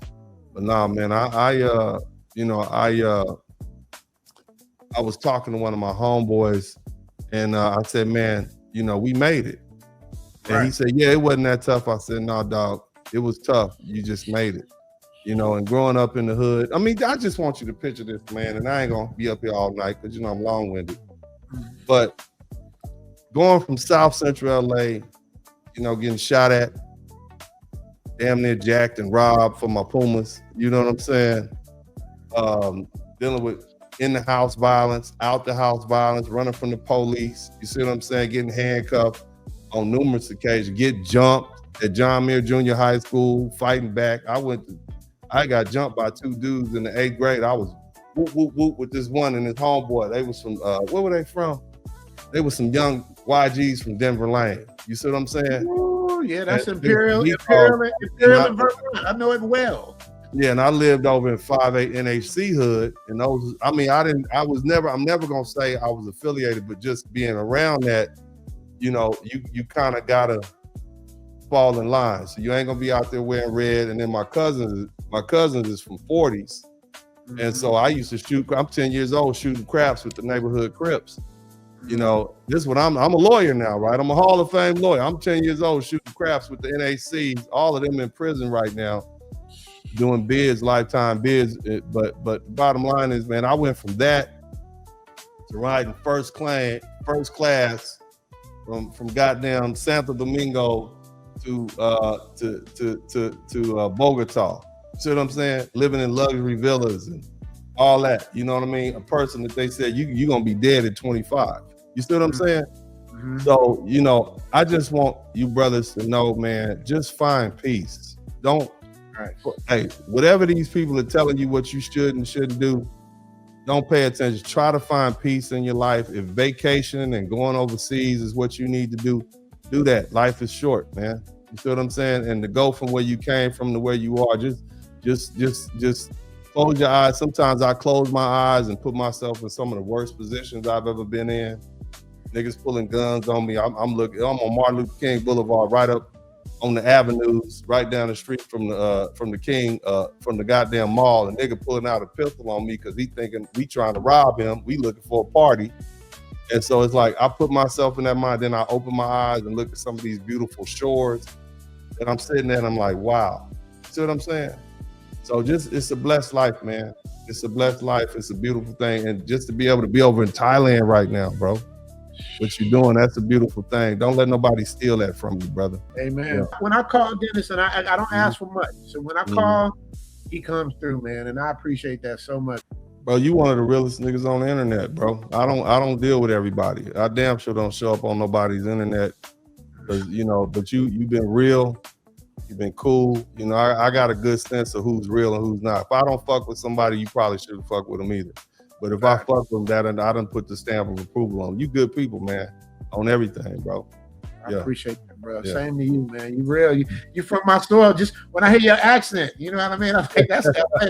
See, y'all gotta understand, LA, he's from what we call the east side. Like you got South Central, but you got the west. Like I'm a west side. He's a east side. Yeah. They ain't rough on the east side, y'all. East side is Watts, east side is over there, and he's over there where you literally have to survive. So y'all don't really understand one thing I love about Dennis. I know what it took to get to him where he is, and he's not fumbling that bag. He's not fumbling the ball. He's done. His story should be a movie. I remember you said that a long time about Austin. Your story should be a movie, bro. Like literally, you. If anybody would have just looked at you blind and said, "Okay, football player," that's what they would have said.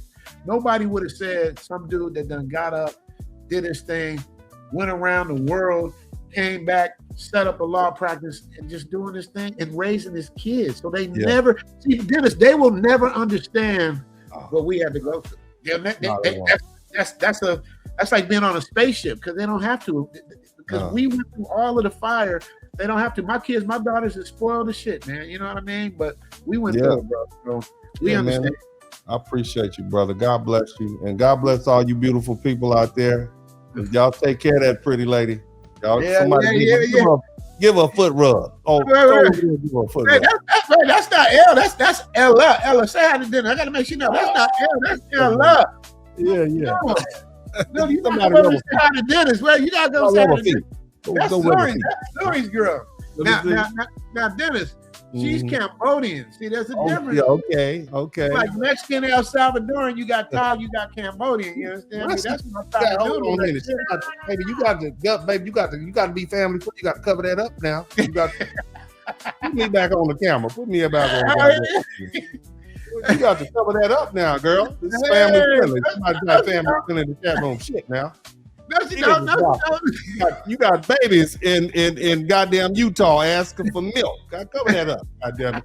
Anyway, bro, it's something to come out, man.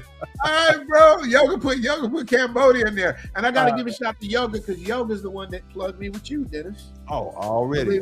Shout out to my man Yoga. I ain't seen him in a minute, man. Yeah. Man. All right, brother. I talk. All right, man.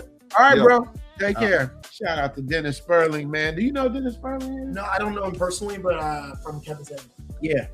As soon as I seen him down there, I said, "Oh yeah." He was Kevin's lawyer. Oh wow. Yeah. They met. I heard the whole story about him getting married and all that type of stuff. So yeah. Like, oh shoot. Yeah. I couldn't pay him. I couldn't pay him to come. I'm letting Taylor Made Dreams. I see him back there. I see Bazz back there too. Bazz ain't, man. You know, me and Bazz, we go back and forth like brothers, man. Bazz, I hit you the message. Let me know you made it home safe. I ain't heard from it. There go the funds. Okay, wait a minute. Without further ado, now let me tell y'all something about this guy. Y'all been asking me about him, and I had to bug him, tell him to come out of retirement. This is the coolest dude, man. I call him the funds. I give everybody a nickname. If I like you, get a nickname. You know what I mean? And I call him the Fonz because he's just cool, man. And this dude right here, the knowledge that he has, the wealth of information, the solidness of him. You know what I mean? That's what makes me love him, man. Big bro. I call him Fonz. Y'all call him Taylor Made Dreams. What up, Fonz? What's going on, fam? How you doing, man? How you doing? What's going on, man? Women asking about you, man. They want to see you. They want to hear from you. Somebody already put Russ in the house. You see what I'm saying? Fonz, do Yeah, you I ran. realize how loved you are? I want to ask you that question first. Do you realize how loved you are in these YouTube streets? I realize how blessed I am. Yes, man, because I've seen I still run into people in the street, man. Almost every week, man, and somebody pull me over and talk to me, man, and say, you made a difference in my life. And I've had people say, man, you saved my life. And so, yeah, man, that's why I try to be careful with my words, because words are powerful, man. Words are powerful, and a lot of people think, I'll take a title, influencer, and and they take it loosely or just try to sell a product. But when you have influence, I mean, I know people who have moved from America to the DR, America to Thailand, on my words, and I take that seriously, man, and I take it as a blessing, and I try to respect people's love for me. So yeah, man, I know how serious it is. I definitely. Okay, that's what's up. That's what's up. So let me introduce you. Let me introduce you to the Cambodian queen right here. This beautiful. Hello. That's Ella. Thank you. That's Ella, and this is the new. I can't call him the new Austin. He has his own lane. This is Zuri. I don't know if you've seen him, but Zuri is like blowing up all over TikTok, and now he's coming into the YouTube space. He's a day trader. He does really, really well. He taught his Cambodian friend how to be a day trader. It's like awesome. That's what I'm talking about. Yeah, so that's Zuri. That's Taylor Made Dreams. Nice to meet you, man. AKA, my pleasure. Yeah, AKA the Fonz. I call him the Fonz. Can you tell him wait, smooth the way? So Fonz, I got some questions for you. Go ahead, man. Now, if it's too private, you don't have to answer. But I'm gonna ask you. I don't say nothing. I don't say nobody's face. I'm gonna ask. My guess. You can say no. You can say yeah. Where you at right now? I'm in Thailand right now. Hey, he done snuck back in. See, he done snuck back in. I done snuck back in. Man. Let me tell you all about Fonz, man. Fonz, when he get mad at you, he wipe his hands. He gonna wipe his hands with you, but he gonna come back. Fonz done got mad at Thailand a couple times, but I knew he was coming back. Fonz, I'm sticking Thailand. Whoa, they got their shit together. I ain't coming back. I was all right, Fonz. All right, man. I stuck about 60 days. Let you cool off. Me and Thailand got that love-hate relationship, man. We got that love-hate relationship. Exactly, but you back. I remember when Fonz went through. If y'all didn't know that followed Taylor Made Dreams, he went through a traumatizing experience, man. That somebody had literally broken his house while he was in there sleep. Yeah. And you, because he got scoped. He got scoped in the Zuri got scoped in Colombia. Fonz didn't get scoped though. Dang. Fonz just sleep. Yeah, I was drunk in sleep. Yeah. Yeah. I don't want to say that. Yeah. Hey, it is. No, I'm glad I was, because something happened to a cat a week after that happened to me. He woke up and the guy wound up stabbing the dude to death. Yeah. So if that was my plight to get robbed, I'm glad I just slept through the shit. So yeah, but it's scary, man. And it definitely makes you think, man, when somebody's in your personal space and you sleep, man, you sleep through it. So it definitely makes you process, where you at and are you still comfortable in that space? And I wasn't. So after that happened, man, I broke out of there, bro. I just had to go. Do you remember our conversation? You remember what I said to you? Which part? Because you said let me refresh your memory. So, Fonz, I remember how we met. I just knew Fonz was an OG in the space. He was doing this thing in Dominican Republic and Sicily before I could spell Thailand. So he was doing this thing. I don't know who introduced us, Fonz. Who introduced us? Man, you put me on the spot. I forgot now, bro. Whoever introduced it might have been Big Boss. I don't know, but whatever it is, me and Fonz just immediately became friends. And yes. Fonz, I will never forget this. You was at a play or something, and you was sending me a video when you was in the DR, and that situation that happened with you, and you were kind of on the fence, and you're like, "Yeah, man, I'm thinking about leaving." I'm like, "Why are you still there, man? Get your ass." Yeah. Yep, I remember that. Yeah, because I had planned on leaving like weeks after this. And when you asked me that question, man, I had to ask myself the same question: why am I still here? So it went from about 2 months to about 5 days. And he haven't looked back since. But he does go back for his daughter. Fonz, and I know that's public. I ain't saying your private business. You know, Fonz, even when he didn't have his daughter, Fonz would go back and give money to the kids and orphans and all that stuff, man. Give back to the person. So Fonz, salute to you for that. But there's an announcement I think you might want to make, Fonz. Are you gonna make it now, or are we gonna let it simmer for a minute? Yeah, no, man. You know, I'm planning on coming back into the YouTube space, man. But there you go. That's what we want to hear. Yeah, but I'm not gonna resurrect my old channel, Telemed Dreams. I'm actually gonna do a new channel called Grown Man Currency, because I think that's where my headspace is right now, man. And Grown Man Currency is not just talking about money.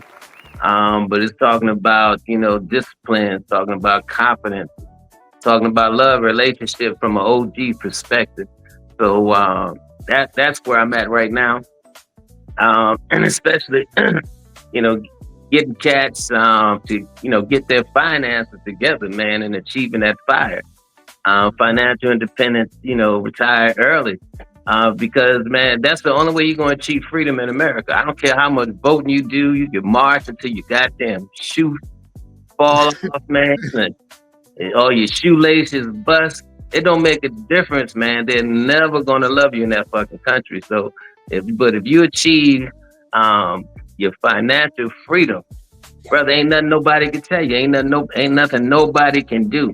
You can go where you want. You can do what you want. You can eat what you want.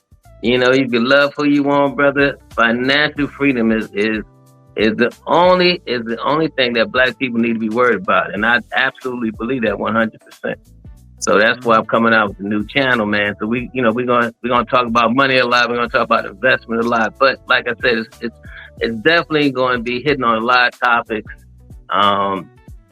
just around just people leveling up, getting their shit together. In a common sense way, not just crazy shit, man. That I see a lot of stuff people advertising and scamming and stuff, man. And they got all these AI videos and stuff, man. Like a lot of old cats be sending me shit, and I'm like, yeah, this is AI. They're like, no, this is a real person. I said, no, take the information. If it's good information, use it. But I think people want to talk to real people. So anyway, that's what's coming up next with me. Yeah, man. Congratulations. When you gonna launch it? Hopefully, I was planning on trying to do something like within the week. So that's my goal I set for myself within the week. Okay. That's what's up, man. That's what I'm saying. So you guys see it up there saying inspiring others? Fern sent this to me, and I don't know what the hell it was. It was a monkey. I said, Fern's got something up his sleeve. So I said, let me not pre-announce it. Let me put it up there, man, and let them know, man. Fonz, I love you, man. I appreciate you. Man. We got to give each other our flowers while we can smell them. And, absolutely. No, and I appreciate you putting that up there. And like it says, man, the math always wins, But some brothers don't understand that math ain't mathing. If you got to keep asking yourself why shit comes out the way it do, your math ain't mathing. Because the math always wins. Math don't have no feelings. Math don't have no feelings. No, brother. No feelings at all. The math ain't got no feeling like it doesn't make a difference who's telling the lie, brother. Once it's out there, so, but your math got a math, man. And the saying I like to use, when I'm talking to people, when they keep asking me, man, well, I can't figure this out. I'm like, you need to do the math. You need to do the math because your math ain't mathing, goddamn. Your math ain't mathing. The math is not mathing, man. Shout out to Taylor Made Dreams, Fon. So I guess I'm gonna see you one of these days. What's funny, you guys? Fonz be out here. We literally, me and Fonz live probably maybe a mile, 2 miles away from each other. I'll never get to see this guy, man, because I'm always in the house. Fonz, no, I'm always in the house. Yeah. I'm always But I stay in the house a lot now too. I mean, I'll get out maybe twice a week, but yeah, that's pretty much it, man. I'm not out there every night. At 63, man, I'm too old for that shit now, brother. Yeah, believe me, I like to get out there. My weakness is go-go spot, so. But sometimes you gotta go. You gotta go. You understand, man? Yeah. Sometimes you gotta go, man. So Fonz, man, Big Bazz giving you your salute, man. People giving their salutes to the Fonz, man. You guys, he's coming back with his channel. Hey, Fonz, I'm just gonna let you know. I'm just telling you straight up. The game has changed. It's not the same no more, man. Fonz, when I was doing my on the height of my Zoom to Thailand, if I didn't do 20 or 30,000 views on a video, it was a failed video. Now I'm lucky to get 10,000 views, 15,000 views. Sometimes I get views 2,000-3,000 views. So don't come in expecting. It's crazy because there's so many people doing it now. The market's oversaturated. There are more YouTubers than there are people that watch YouTube. So worldwide. And I agree with you, but my thing is, man, I'm coming from the point of view like when I first started. YouTube was never a way for me to make money. I mean, and I've made some money off YouTube. Don't get me wrong, but that was just what we call fuck you money. I blew all that shit. So my thing was just trying to get a message out there. When I first came on YouTube scene, man, I was still living in the States. And I was doing, videos from my backyard, telling people that, how I'm going to move to DR. And this is, and I got this in my heart, got this on my mind, that America's not for me, and you need to start thinking about it. Then when I brought my condo over there, I couldn't believe where I came from, how I grew up, one point homeless. That I got a beautiful home in Atlanta, and now I got a vacation spot. It just blew my mind. So I wanted to share with other brothers knowledge that you can buy real estate overseas, that you can have a bank account overseas, you can do all these things. It's possible. It's just about making the right decisions and creating good financial habits. So my thing was to more share information, just like now with my channel. I'm not doing it from a monetary point of view. So if two people watch it and they get the information and they can do something and change their life or more constructive with their decisions or finances, hey, that's a beautiful thing. So like I said, for me, I'm not in competition with anybody except the man in the mirror every day. That's it. That's it. Right. Well, that's what's up, man. Well, hopefully I get to see you, man. Sundays are usually my only off day when I go and take Elle to dinner, man. And people are fortunate enough to send super chats, and I can use that to take Elle to dinner. So, man, I would love to see you. Would love to see you, man. We miss you. People been asking about you. So y'all got him. Y'all done talked to the Fonz. He'll be back. He will be back. I remember about 8 months ago, somebody said I died, man. I had 2 people send me notes like, I know that you just ain't gonna reach you, but I just want to let you know, man. And I'm like, had to call. I'm like, what are you talking about, man? I'm still breathing. That's what I'm saying. That was crazy. That was crazy, man. Somebody, Hey, Fonz, he thought you was a ghost. Yeah, but here's the crazy thing. The people got in touch. These are people that got my number. So if you at least call, check if you think I'm dead. Call the number, see who picks up. Shit. Yeah. But wait, no, I remember that because I think I called you. Yeah, you did call. You were the one of the ones who called, but I had 2 other people just sent me notes of condolences to my, and I was like, what the hell? Not yet. Fonz say not yet. Not yet, baby. Not yet. I ain't ready yet. I ain't ready. It ain't time yet. We got stuff to do, man. So that's what it is, Fonz. But I got some business stuff I want to talk to you about too later on down the line. See what you think about it, man. Run it by you because you're a sensible guy. So I'm gonna talk to you, man. But I just want to tell you, I love you, man. Give you your flowers for stopping through. And if you want to hang out, I'm gonna bring everybody up at the end. But I gotta move. Some people are back there, been waiting for a minute.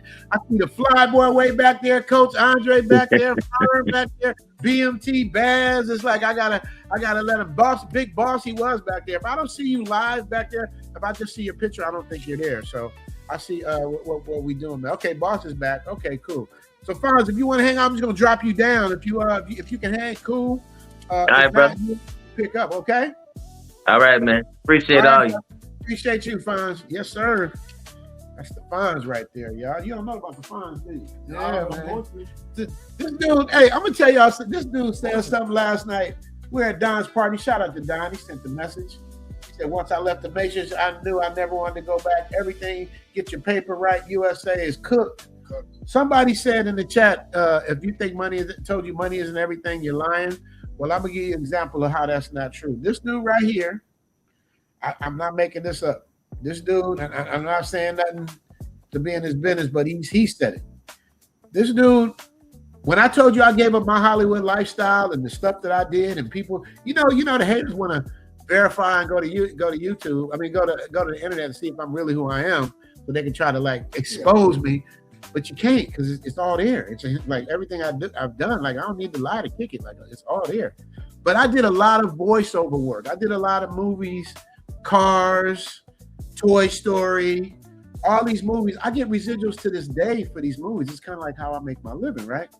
But this dude was Michael Jackson in the Jackson 5 cartoon. I know you're too young to know about the Jackson 5 cartoon.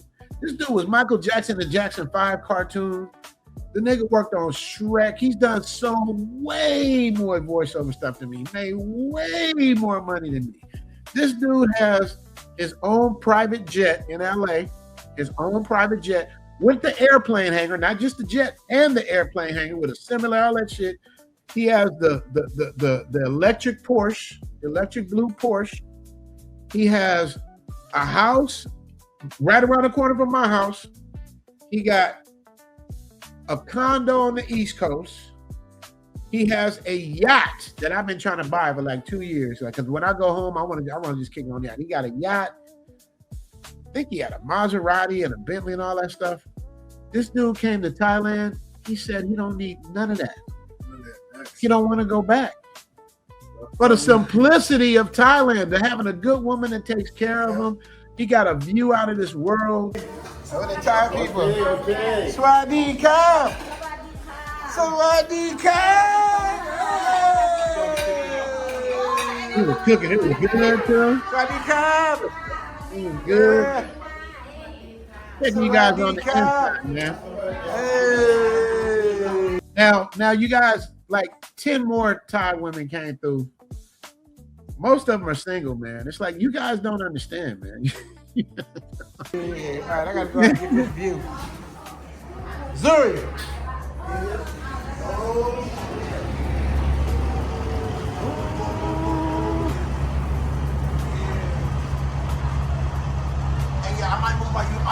Now, for those of you who don't know, that is the city of Pattaya. That is the whole city from his balcony. The entire city of and he got a corner pocket unit, so he got all that. He can see over to my house.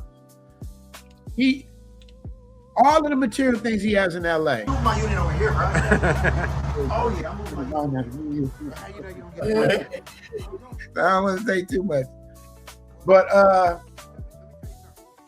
and I live over there, right? So this dude gave up all of that material stuff for the simplicity of Thailand, man. Fern, you ready? All right, there you go. What up, Fern? Hello.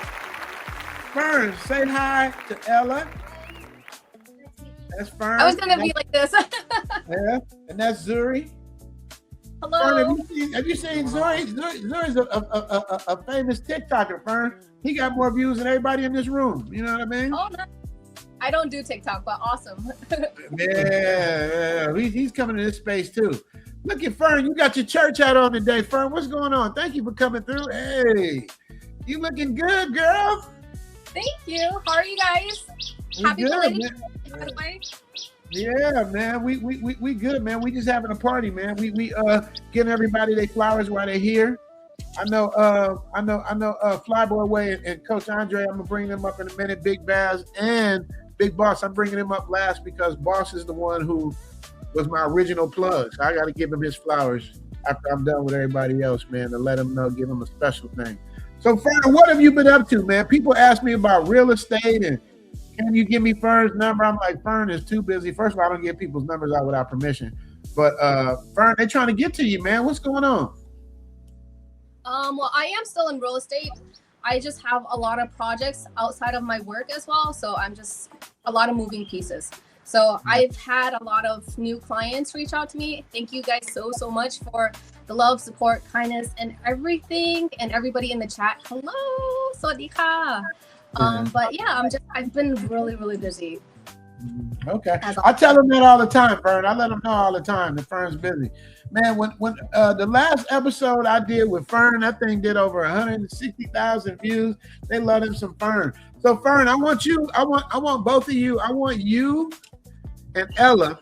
I'm gonna show you Ella. I want you to tell me where she's from, and I want Ella you to tell me where she's from. Okay, here we go. All right, so Fern, here's Ella.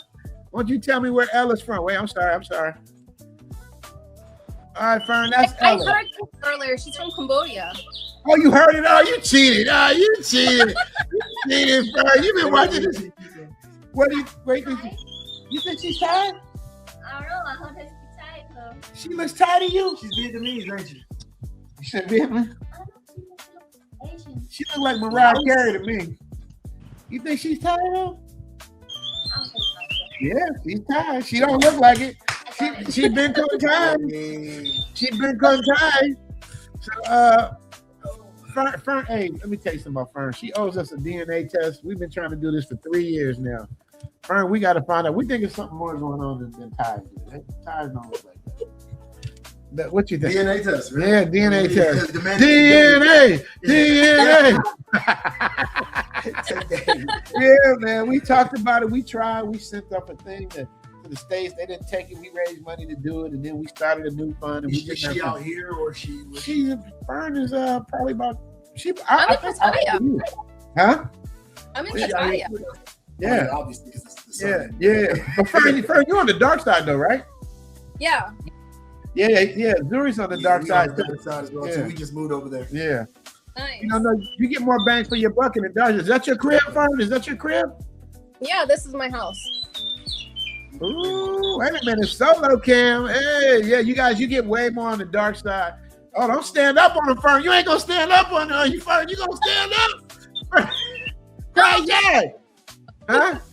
Kaya. You said what? Trying to adjust myself. Okay, yeah. Well, you got some things to work on, girl. Yeah, you gotta do some adjusting. That's a beautiful house, though, Fern. That's beautiful. Yeah, man. You doing your thing. So, what's going on in your life that's making you so busy? We know you're a mother with 4 kids. Man. What's going on? What are you doing that's keeping you busy? Are you still YouTubing? I haven't seen anything on my feed. Are you still doing YouTube? I am still doing YouTube, but I'm not very regular with YouTube uploads or anything like that. But I do try to, upload some stuff to keep everybody updated with what I'm doing and all that stuff. But I just started my homestead journey in the village, so that's why I'm just like really busy, like here, there, and everywhere. So that's cool. Do you have any upcoming plans in the future for anything that you're doing? Anything we should look out for? What do you mean? Just like whatever you got going on, just to let them know, because we haven't seen you. I haven't seen you. I haven't heard. I don't know if there's anything you want to promote or talk about what you're doing. I'm in real estate. If you guys need a good real estate agent that's reliable and friendly, I'll be more than happy to assist y'all. All right, now I got to cuss you out, Fern. I love you, but I got to cuss you out.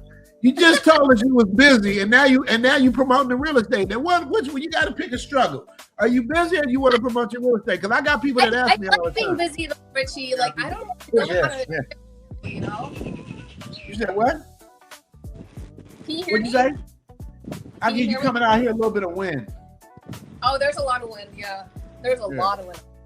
Yeah. So you real estate. Like my company is 3 years old now, but I'm doing a lot of projects on the side as well. So I'm just extremely busy. Okay. All right. So should I pass people to plug? Or are you busy? Because I don't want to be overwhelming you. Thank you so much. Y'all heard her. She said pass the plug. When y'all ask me about Fern, I'm gonna give it. I'm gonna shoot it on. I gotta tell you guys the story about Fern. Fern, I don't know if you want to stand up, but if you it's no pressure if you don't want to. But if you do, that I got some so big though. I'm like, I gotta explain, but I got it. But you have to stand up for it to make sense. The story I'm gonna tell about you. So if you don't mind, okay, all right. So that's Fern, right? Well, Fern, you got it all in there. Hey, you gonna get me demonetized, girl? What you got going on? Whoa. Hey, well, I wasn't asking for all that, but I appreciate it, though, and I'm sure my chat appreciates it. No. What the point I was making is Fern is not built like a traditional Thai woman. So when I first saw Fern, I think on Chocolate Man's channel or something, like, who is that, right? Because I know what my audience likes, and my audience loves Fern, right? Fern, is it true my audience loves you? Is that true? I get a lot of love. Thank you so much, everybody. And they make you feel good because you feel bad because you think you overweight or whatever. They make you feel good, right? They let you know you okay, right? Yeah. Thank you, guys. Okay. So I was like, who is that? Like, who is that? Who's this Mariah Carey lookalike? Who is this? And Chocolate Man was, yeah, that's Fern. Can't go anywhere near her. She's married. Can't touch her. I'm like, honestly, I want to touch her. I'm just like, who is that? Like, I need to find out more about her. Yeah, stay away from it. Ain't no future in your front. Chocolate let me go there near. But I knew when I first saw Fern, I was like, if the brothers see Fern, they are gonna go crazy. And they pretty much did, man. Fern is like an anomaly out here in Thailand. You don't see very many people do. And Fern, everything. Well, I don't want to get into your personal stuff, what's original and what's not. But all I know is Fern is healthy, thick. She works out, she walks, she does her thing, but she just naturally. Fern, what we say in Black World, we say big boned it.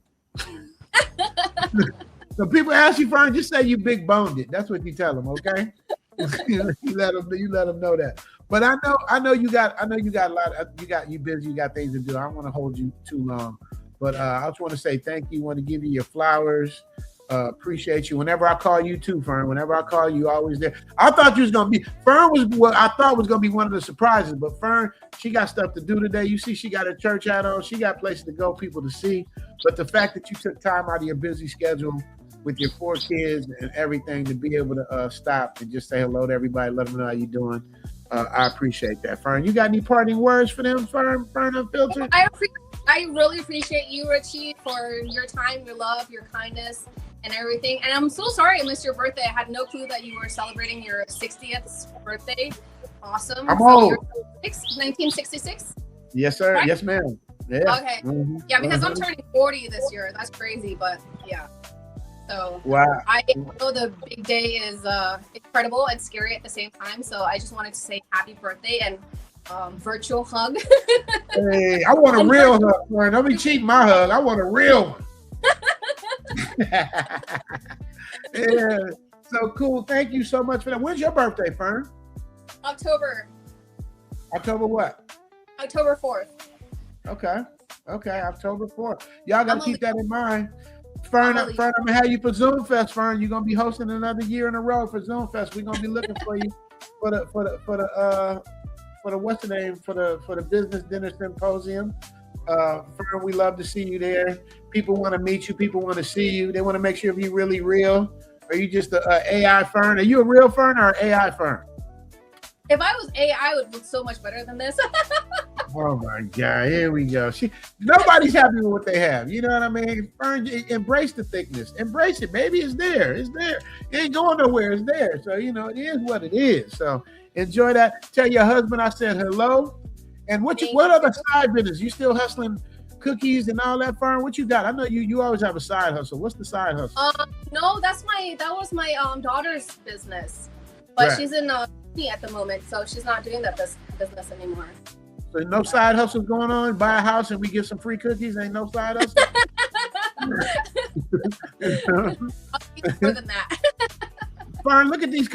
Stand up, Fern. Man, oh man. You see what you do to my thing? Look at this, man. Fern, boy. And she knows what she's doing. All Fern got to do is come to my live stream and say hi. All of a sudden, all the energy start going to Fern. Fern, you crazy for that, man. You crazy. Is Razor Ray's in the building too? Thank you so much. Y'all are amazing. Everybody's so amazing. You amazing. Everybody's amazing, man, and we're gonna be amazing together. So I want to give you flowers, tell you I appreciate you, Fern. And we will be cooking up soon, man. We're gonna figure it out, you dig? All right, baby. Thank you so much. Wait. You still at Leslie's, Fern? Can you say hi to Leslie? Let's please, the Godfather of the Zoom chat. Leslie, virtual hug. Yes, sir. And if you guys want to book a consultation with the Travel OG, you know I'll get you right. Everything is 10 out of 10, man. You're gonna get to meet Fern at Zoom Fest. And I'm gonna be doing something with these two people right here, Fern. Fern, Fern, what I'm about to do with them, it'll be good for we'll talk on the second. I don't want to say too much, man. I don't want to say too much. But Fern, do me a favor before you go. Can you say raise or raise? Can you say that? Raise. Yeah, you gotta go raise or raise. Raise or raid. I'm sorry. Hey. That's all I needed. Raise in the building. Fern, I want to thank you so much for coming. I appreciate you. And I will holler at you soon. If you want to hang out in the back, you can. If you got to go, I understand. And we're going to keep this thing pushing, Fern. Thank you so much. Appreciate you, darling. All right, baby. See you soon. There it is. That's Fertile Fern, you guys. Wait, hold on, Fern. What you doing, girl? Oh, my goodness. Fern, we call her Fertile Fern. They go and raise or raise. Now, the next person I'm going to bring up, I know you guys been waiting for a while.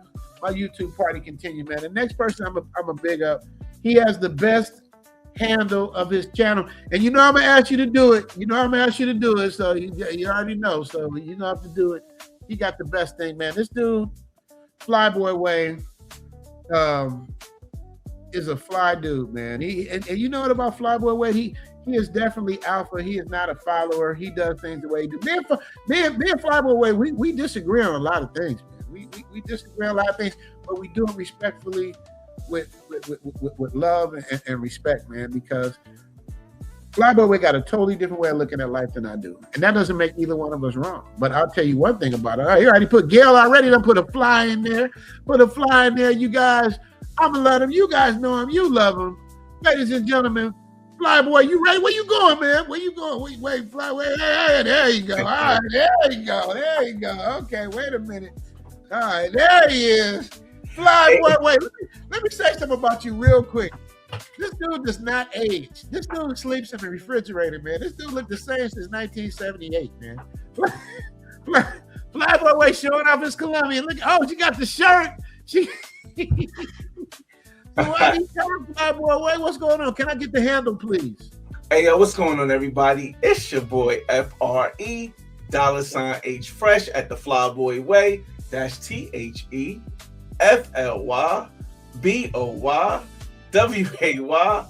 Don't ask why. Just check out the channel. Subscribe to the channel. You dig? You see? Check out the channel. What up, Flyboy Way? What's going on with you, man? Go. Hola, ¿cómo estás? I know she's Spanish. Say it again. Zoom to Thailand. All right. Hey, wait, we got to get a solo on that. Wait, say that one more time. Zoom to Thailand. Hey, you dig. All right, y'all. What's going on, y'all? Oh, did you see the flex? Was that a slight flex? He just got her to do a drop, and then he just came on. I'm just saying. Y'all had so much lady energy. I had to come bring some energy. Yo, what's going on, Zoom? How you been, man? So good to talk to you, man. Let me give you your flowers real quick. Flyboy Way. First of all, Flyboy Way, you have to meet Ella, Cambodian. Hello. What's going on, bro? That's the new edition of what we doing, man. That's the new youngster. Flyboy Way was always the youngster. But let me give Flyboy Way his flowers, man. So Flyboy Way is an OG in this space, right along with Skylar. Flyboy Way led the path of showing y'all how to go to there's one more thing you got to say, Flyboy. What's the favorite word I say that you say? What city is that, Flyboy? You talking about Miami? Yeah. I know Miami used to have. Yeah. They say Miami. The accent, the East Coast accent. I love accents. But Flyboy Way has been around for a long time, setting paths. Flyboy, you got your 100, didn't you? You got your 100K, right? Yeah, I got the 100K a while back, like a couple months after you. But the 100K, it's just a vanity metric. That don't really matter. It does matter. I'm gonna tell you why it matters. That's me. Yeah, okay. I'm gonna tell you why it matters. This is why I tell you how me and Flyboy we disagree, but neither of us is wrong. It don't matter to him, but he knows damn well how hard it was to get there. Now we know as YouTubers, it don't translate to money. It don't translate nothing, but you just be able to put your dick on the table and be like, look, man, I got 100K. You know what I mean? But we know the work as YouTubers it takes putting in to get that, man. Just to get 100,000 people to say, I rock with you. It's literally that easy. Matter of fact, subscribe to the channel. Subscribe to Flyboy Way if you guys can. You know, already subscribed. Flyboy Way is a legend, man. Flyboy Way helped me do the ACA awards. He helped me come up with the name. He always give me pushback when I want to do something. He'll give me pushback and make me think of something from a different way, from a different era. You know, he be politely calling us old niggas. Like he don't say the word. I never heard him say the word nigga, but he kind of calls us old niggas in his own way. Like, you know, y'all need to put y'all old asses down. He don't say that way, but it kind of feels that way. I was trying to. I'm just calling it what it is. Like, where I be getting this shit, because you lit up something. Oh, I remember. Whose channel was that on? Flyboy Way. See, this is the thing about East Coast dudes, man. Y'all gotta watch. East Coast dudes are slick. They will cut you up, and you won't know you being cut up. They will literally cut you up, and you won't know you being cut. Flyboy, who was that? You talking about recently on radio? Yeah. I don't know his name. No, he wouldn't let you talk. He wouldn't let you talk. You're like, man, I'm getting up. I don't want to give. Right. But anyway, Flyboy Way was just cutting him up without cutting him up. You know what I mean? So it's subliminal how they do it, man. You know what I mean? So Flyboy Way, tell me what you got going on. What part of the world are you in right now? No, I'm back in Jersey, man. I'm back in Jersey. I do what I do everywhere. I'm back in Jersey right now. I just left. I just left Bogota, Colombia last week, and I'll be going back to my second home in Colombia at Barranquilla in June, and then I might take a quick 4-day trip to San Andreas. But you know, a lot of people don't understand that even though I'm 41 years old, I've been on YouTube longer than anybody else that you know consistently. There's nobody else. Like if you go back and look, you know how you can go to the About Me section, and you look how long somebody's been on YouTube. There's nobody else that's been on since 2009 consistently. You got people who came on, they came left, came back. So when a lot of people who you guys say are OGs, they came like after me, way after me. I'm talking about as far back as you can think. Like so, when I talk, I try to talk with the knowledge I've acquired from them. And I think sometimes, like Zoom says, it comes off as shutting somebody down, but I just try to inform people. So it don't be me being aggressive, because I'm never really aggressive. I'm from New Jersey, and you know it's a whole different. So Flyboy Way, Newark is the hood. Don't make it sound like that's some old highfalutin area. Newark is the hood. I say it to say I grew up in the crack epidemic, so going through what we went through in Newark as a only child from a single mother who's bipolar, schizophrenic, no father, in and out of schools. We don't adjust the same way. So when people might think it's aggressive, to me it's not aggressive. So I know that's not what people think, having that start. Got you. That makes sense. But Flyboy Way, you said that correctly, because technically I've been there longer than you. You know, my channel Nappy Network is 2006. But the thing that you said, that would kill my debate, he said consistently. Yeah. Consistently is the difference. He's been doing it from 2009 to 2026. I stopped because when I was doing YouTube back then, there was no money in it. I was just throwing stuff up there. Didn't really even know what was going on. Had no idea the potential of YouTube would be. So I was at the cusp of it when it first started, and then I stopped. I went back on my acting thing, and YouTube was a joke back then. Flyboy Way, I tell you. I think the biggest thing that kept me and I was able to consistency is because of the reason I started. I started YouTube because I wanted to show a way. That's why it's called the Flyboy Way. It's not saying it's the only way of life. It's not saying it's the only way you can do something. It's just showing you another way, because when I grew up, they told us we could only be an entertainer, a sports star, a cop, a drug dealer, or some kind of funny comedian or something like that. And I didn't really fit that narrative. And I felt as though it had to be another way to create a way of life that you can enjoy yourself and really be happy. So I tried going out looking for a way. I didn't find one. And so I created a way. Like I said, I've been traveling since 18.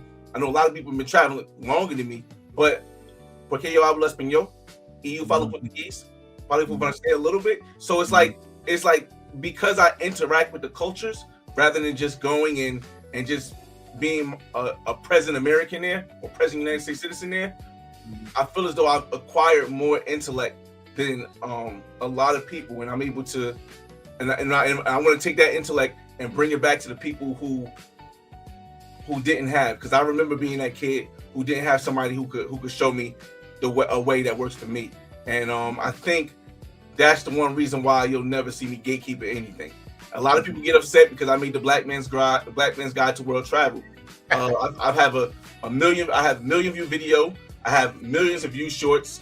I've done all this stuff. I have had over 100,000 view video every year for the last 8 years. So the number thing don't really matter to me. It's just a message of inspiring the next generation. Facts. So see, that's where me and Flyboy Way kick. Flyboy Way, I call old people gatekeepers, right? Now, Flyboy, I'm gonna push back on you. I don't call it gatekeeping. I call it keeping everything civil. It's like I want to see everybody win just like you do. But for people to come out and bring all of that mess with them, the fighting and I know I'm going to talk about fighting, but I'm saying, but the fighting and all of the goofy stuff that goes on, it's like we just don't want that, man. We move to get away from that. That's the only thing I'm saying. Is that considered gay? Look at your hands on the face. Is that gatekeeping to you, Flyboy Way? Is that considered gatekeeping? Yes. Do you know why? Why? Who gave? I don't want to sound like I'm hating on old people. I'm 41. Who gives anybody the right or the permission to say, hey, your way of life is the way of life that everything should be? I mean, because I never like I mentioned everything about me traveling. I mean, me creating content before anybody you could think of, because I've never decided I was going to be a gatekeeper, even though I've been here before anybody you know. I've been here before Kevin Samuels. I've been here before Passport Heavy. I've been here before anybody that's doing good right now, and I'm consistently still going, which means that while a lot of people have like a 3 to 5 year lifespan, I'm still hitting the stride. And I never said I'm going to be the gatekeeper to say you can't come to Thailand because you're acting like a Pookie and Ray Ray. You can't come to Colombia because you don't know how to act and you're gonna get schooled.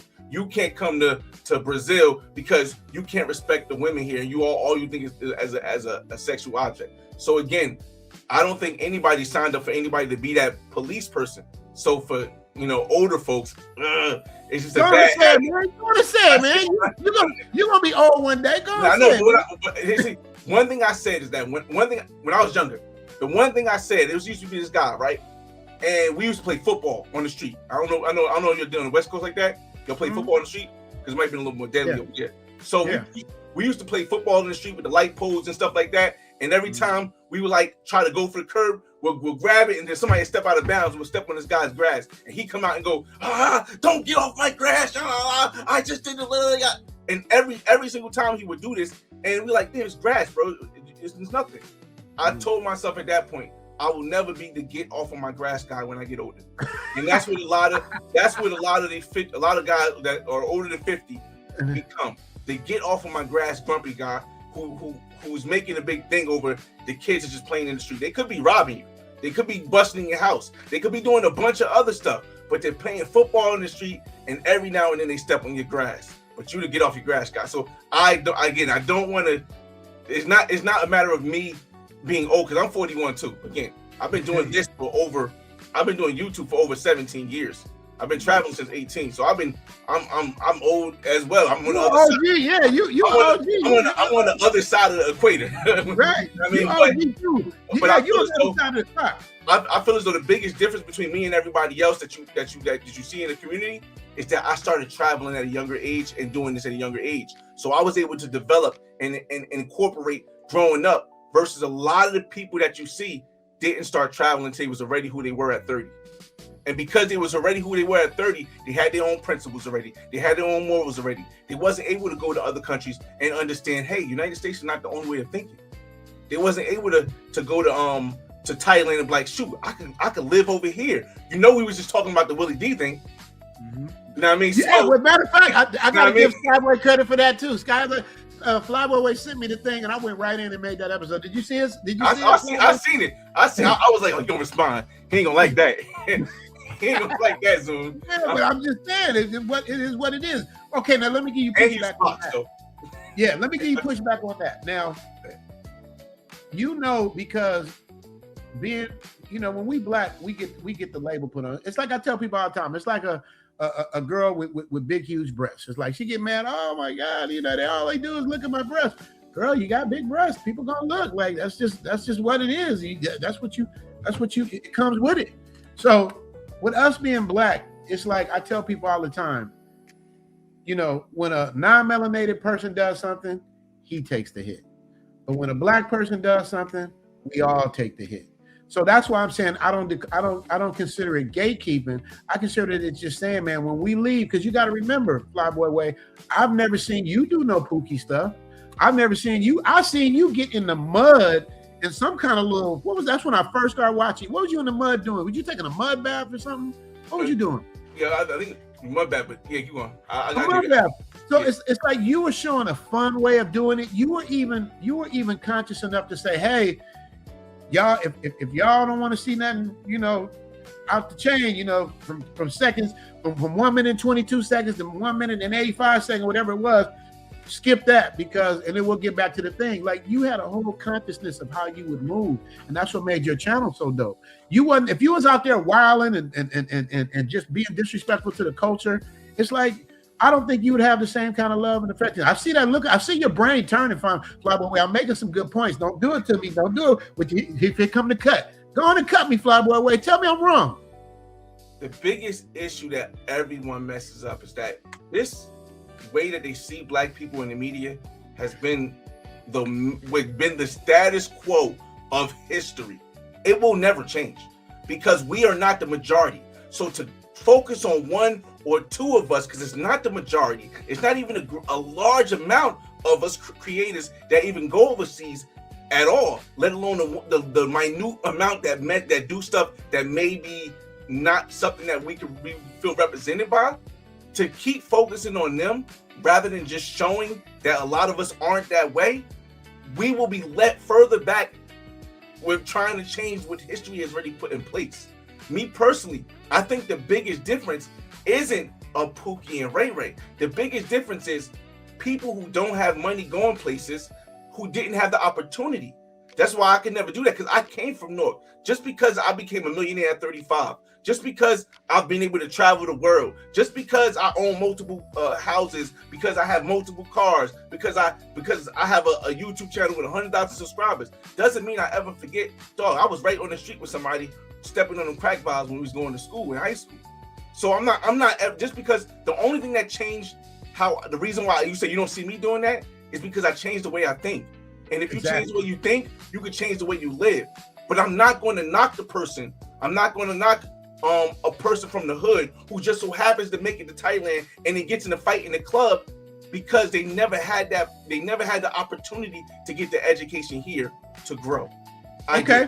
Okay, Coach Andre, I see you chomping at the bit. I'm about to bring Coach Andre up a little bit and give some counterbalance to that, because hey, we do all this with love, but hey, Coach Andre, hey, Flyboy Way, don't you move. I'm gonna bring up Coach Andre. I'll get back. And then we gonna let it do what it do. But Flyboy is a good. Okay, come back, Flyboy Way. We gonna. I'll see you when you come back. Okay, ladies and gentlemen. Okay.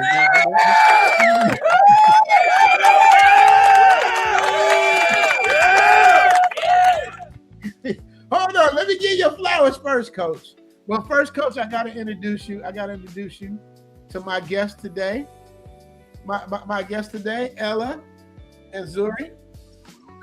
Coach, you familiar with Ella and Zuri? I am extremely familiar. I'm a fan of their content. Hey. For quite a while, from Colombia, when he was in Cartagena, then when he was in Barranquilla, and then seeing them grow together as a couple in Thailand. I love it. I love seeing the evolution of men and women into what they once were to the people who we are today. None of us started off perfect. None of us started off with making, when it comes to travel, making and doing all the things that people assume that we should do correctly. And just like Flyboy Way is saying, he says, some of us just started off, hey, we didn't get it right. But over time, as we mature and as we grow as people enjoy to see the evolution of us all. So yes, I've been watching them and watching him and his content for a minute. And not just because of TikTok, but because he represented something that a lot of us are doing. And that is, he represents a man living his journey. And people love seeing a person on a journey. Facts. Okay. Hey, Flyboy Way, Coach came through with the Mr. Miyagi. I thought he was gonna come through with the Bruce Lee. He came through Mr. Miyagi. Flyboy Way. We gonna get that time. But I gotta give. So Zuri, his name is his channel. Andre and Andrea Love Crossing Borders, about him and his Colombian wife. And, he's Mr. Colombia, but he's in the black part of Colombia. Don't tell me, Dre. What's the black part? Cali. Yeah. So he's in Cali. For happily married for 8 years now. So he's Mr. Colombia, and this is used to be Colombia. So I know y'all. Yeah, I remember when we first came on YouTube, it was only 3 channels on in Colombia. It was Ace, it was Ace Live, shout out to Ace. It was I Am Marwa, shout out to I Am Marwa. It was Flyboy Way, number 3, and then we came about at number 4 with Love Crossing Borders. And after that, it's like, everybody started coming down and started doing different, channels and brands. What I believe is that we do need more than one version of content creators. As you see, I'm always suited and booted to represent that there's more than one way to represent Black people around the world. You see Flyboy Way always showing the fly. He's more color-ish, but we need each other. You got Richie, more the laid back kind of guy. When it comes to this travel content creation, we need to showcase where other men can be comfortable with more than one dynamic. I'm for the grown and sexy. I'm for the guys that are over 40 and make over 40 look good. For the guys that are over 50, I'm 58. My job is to make the guys that are over 50 look good. Some guys over 40, their version of and their comfort of being over 40 and over 50, it may be under the Flyboy genre, or my brother's that's right behind you, his genre. It's needed. There is no one way of doing this thing. Now, the Ookies, the Ray Rays, the Nook Nooks, the Paw Paws, I ain't gonna lie to you. If you get drugged, I'm gonna laugh. I laugh. I'm gonna tell you the truth. When my brother got drugged, I laugh. I'm gonna keep on laughing. The reason why I say I laugh, because there's just as much content out there about how to do it the safe way. And I'm gonna tell you a perfect example of a person that showed me how to do it the safe way with me and my wife in Cancun. Flyboy. I reached out to Flyboy when we were going to Cancun and when we went to Cuba. We don't dress alike, we don't move alike, but I do know that I got enough sense to listen to somebody that knows how to maneuver. And so that's who I reached out to, Flyboy Way. One of the things that I always say is Flyboy Way shows you how you can maneuver in other countries in a safe way. Now, if you guys don't listen, I'm telling you this now. I'm pulling out my big piece of my big bowl of popcorn like I'm at the Michael Jackson movie. I'm telling you now, you don't listen to our content. But we've been telling y'all step by steps about how to step off them apps. And y'all want to get on there? I'm gonna tell you something now. I'm gonna look at y'all like the Michael Jackson movie. I'm gonna have my drink in hand and I'm gonna sit back and I'm gonna laugh. Because there's so much content out there now compared to the past, in which individuals can sit back and say, you know what? I don't have to necessarily go that direction. I can go this direction. But once again, we all learn. And I like the fact that even though the guys that do get drugged, and I do laugh, have the courage to say the buck stops here. And I always say that the buck stops here. The brother behind you, he didn't sit back and hide. He didn't pretend that it didn't happen. He said, you know what? The buck stops here. It was my responsibility. So this is what I did. This is what I recommend that you guys do if this situation ever happens to you. And he spent more. What blew him up was not the fact that he got drugged, the fact that he took accountability and shared accountability and steps to others. That's what caused him to blow up a lot more than what he blew up before. So shout out to the brother that's sitting behind you. I kid you not. Yeah, Zuri. I thought I said, yo, this is my fault. I was like, this is my fault. Yeah. The fact that he said I'm a day trailer, the fact that he said I'm in the hospital right now, I need to get back. The fact that he said, you see, I watch the content. Yeah. The fact that he sat back and said, okay, I'm in Cartagena. Now I'm in Barranquilla, guys. I got content for you guys for Barranquilla. Do this, do that, go here, go there. We were showing some of the content that he spoke about with Barranquilla last night because we were doing an episode about Barranquilla. So when it comes to us evolving, Passport Bros, Blue Book Gentlemen, Passport Contel, Passport Kings, I look at us as an amoeba. An amoeba is always evolving, always splitting and going off into different directions. We are not just a solid jewel. We're not just a diamond. We're not just a chunk of coal either. We are always evolving. Right now, you've got the brother who started the Passport Bro movement, our brother Aaron from BMT, Black Men's Travel. He now is married, has a child. Back when he first started in 2016-17, using the term Passport Bros, he was like everybody else. I'm traveling, got my girl, having fun, I'm going to this country, that country. So was Austin Holloman. So was me. So were you, Richie. A lot of us were just traveling. And then time progressed and we evolved. So, like I said before, and I've been saying this for years, when it comes to Flyboy Way, when it comes to Love Crossing Borders, when it comes to Tailor Make Dreams, when it comes to other content creators such as yourself, we need different versions of content put out there. Because if we try to put one version out there, that is more confusing and more difficult to understand than being able to say, I can relate to Flyboy. I want to hear what he has to say, especially as a progressive man and he's accomplishing goals as a father, blah, blah, blah. I'm not a dad yet. So who am I to sit back and say that don't go to Flyboy Way because you need to? No. There are things that each one of us bring to the table in this amoeba known as black men and white men traveling that we all can gleam off of. And that's the thing that I enjoy about it. Mm-hmm. Yeah, I mean, that's a beautiful thing, man. Like I said, I've been rocking with Flyboy Way for a minute. You know what I mean?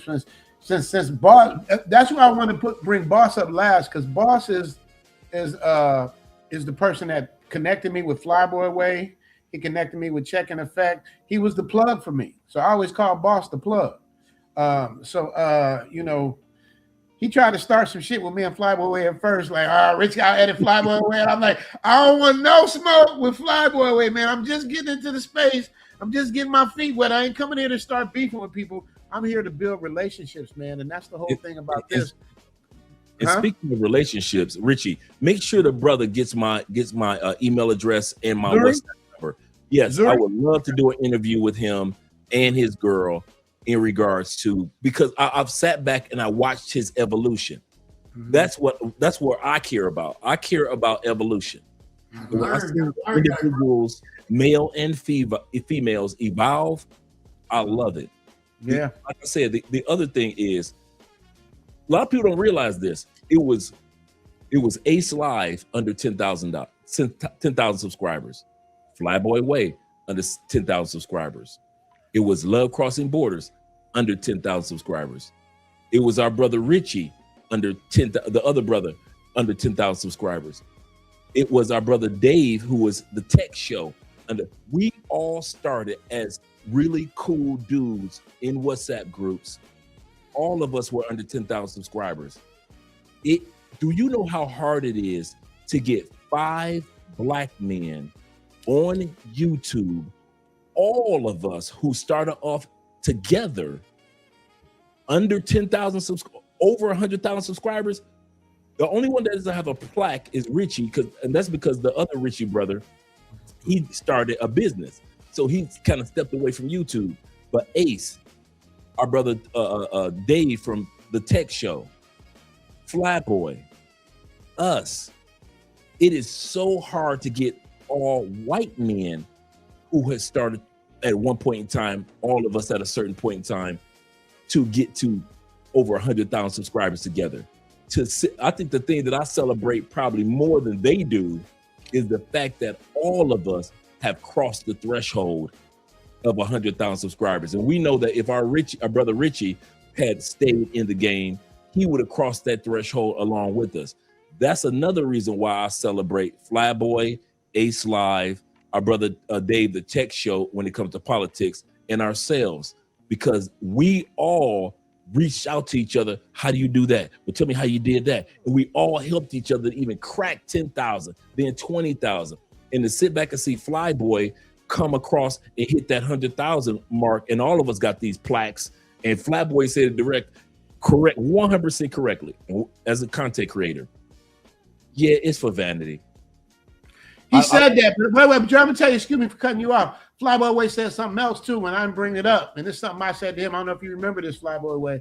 Flyboy Way was at like maybe 64,000 or something like that, and he's like, I've plateaued, and I've taken this as far as I can take with the numbers. You remember that, Flyboy Way?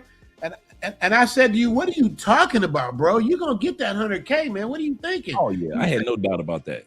I didn't either, but he felt that he had plateaued because I guess his numbers slowed down or whatever, man. So it's like he's playing it down now, but he if anybody deserves it, who deserves it more than the person that's been doing it like he has in and out? And as long as he has. Yeah, you know what I mean? And I don't know if you thought that me and Fly was gonna go point counterpoint. I did. I did. Because I didn't. Let me tell you why. I didn't understand the dynamic, and I know you guys have two different vantage points. So that's why. I'm not saying you don't. I'm just saying that's where I thought it was going to be that, because I looked like Dre. I saw you in the background like you was waiting to you were chomping at the bit, and I know you guys got two different vantage points. No, but two things though. You know where Dre is from? We from like a similar hood, and for one, me and Dre from a similar hood. I mean, Dre from the D. Yep. You know what I mean? So, and the other thing is, you saw what happened when we teamed up with the Thailand versus Colombia. So you had to know it was going to be, Shaq Kobe. Like Flyboy came down here and we hung out a couple times at the club in Cali for the Afro-Colombian Festival, and then there was another at the actually it was two clubs. It was one club that's right around the corner from our house. We had a great time, the Large Club, and then the salsa club, La Topa. Me, you, Kings and Dreams, Kobe, shout out to official Kobe. And so I think that people think that on camera, if they see me in suits and they see Flyboy Way in more hip hop apparel, that we're different. But different is needed, and I came to peace with that years ago. At one point in time, I thought that it should be more like this, and that. But I sat back and I thought about it. I'm like, wait a minute, if it's this, and that, Dre, how come you're always reaching out to Flyboy for advice? How come you didn't reach out when you went to Cuba? You didn't reach out to one of the bougie brothers. You reached out to Flyboy. When you went to Cancun, Dre, how come you ain't reach out to one of the bougie brothers? You reached out to Flyboy. Mm-hmm. In other words, even when I needed the brother, he was there for me to share information. And I still, to this day, talk about, hey guys, make sure when you go to Cuba, blah, blah, blah, blah, blah, based off of his experience and information that he shared with me behind the scenes about going to Cuba. Once again, the beauty of what you're doing tonight is bringing together different type of content creators, because all of our genres are needed. It's not that many. It's like Flyboy Way said, it's not that many of us that's out here traveling, sharing positive information, showing how you can do it no matter how you dress or how you look, married or unmarried, rich or not rich, you can still do this. And that's the part. We want men and women who dare to tread our channels to be able to realize that it is accomplishable. You can do this. Don't look at us like we're somebody special. That's why Flyboy and ourselves and Kings and Dreams and other content creators are so, and you, Richie, are so transparent with our stories, because we want guys to know there's nothing special about us. Whether you are from Jersey or whether you're from the east side of Detroit, you can accomplish this goal of relocating to whatever country you want to, and it's all up to you. And so if you want to do it the Flyboy way, if you want to do it like my brother that's sitting behind you, if you want to do it like Richie Mack or any other content creator, the tailor-made dreams, you have those options to glean off of. And I'm going to end it with this. We didn't have what you guys have today when we started traveling. All that you guys get a chance to celebrate and enjoy, you can just go up and pull up Flyboy Way like you're pulling up you can pull up Love Crossing Borders, you can pull up Richie Mack to Thailand. When we were traveling, none of this existed. We had nobody to keep us encouraged. We had no family members and coworkers. They didn't understand our travel, our itinerary, instead of just traveling to Florida or traveling to California only. So you guys get a chance to glean off of men and women that at this point in time, you guys get far, far more information about traveling and doing it right, doing it the Flyboy way, compared to what we had when we were doing it. Because when we came to Colombia and when we came to DR and we came to Cancun and Panama and Thailand, there was little to no content creators, especially Black content creators. Facts. Speaking of Black content creators, look who just pulled up. Where's he at? Coach Greg Adams, kaboom. Guess who stepped in the room? You understand me? Shout out to Coach Greg Adams. I sent you the link, Coach. Hopefully you can come up, man, and say hello and get a part of this, man. Shout out to you. Flyboy Way. I can't even argue with nothing Dre said, bro. I can't. I wish I could. Fly. If you know, like I know, Dre is one person you ain't gonna try to do you're not gonna do a debate with. You ain't gonna try to do a speech after him. The only person that can hang with Dre is El Guapo. El Guapo. That's it. Yes, That's it. Other than that, he good. Yeah, man. They're saying that Coach Greg got him time. You got 1, 2, 4, 5, 6, 7. Yeah. You got room, Coach. I got you up there. Well, Flyboy Way, you see how he does it, though. But see, this is the thing, Dre. Flyboy Way can wear all the hip hop shit, all he wants. He can do all of that stuff, but the dude is super smart. He represents the culture. I get that. He could be the same dude that could work in a corporate office and pull it off and really do some things because he thinks outside the box, man. You know what I mean? He does his thing, man. I'm a big fan. We just got two different styles. Like you said, everybody got different styles, man. And it's needed. Remember, I said that. Our different styles is needed. Mm-hmm. We know that there's not going to be one Kevin Samuels again.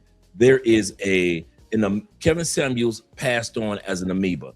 He split into different forms, whether it be he split into Dennis Spurling, he split into us, he split into you in Flyboy, he split off into Coach Greg Adams and as well as other content creators. Mm-hmm. So at the end of the day, we all have to realize that if we think that there's going to be one person that really does everything correctly, it's not. And long before, and I'll say this in the travel space, long before the travel space discovered a Kevin Samuels, there was us doing content long before that.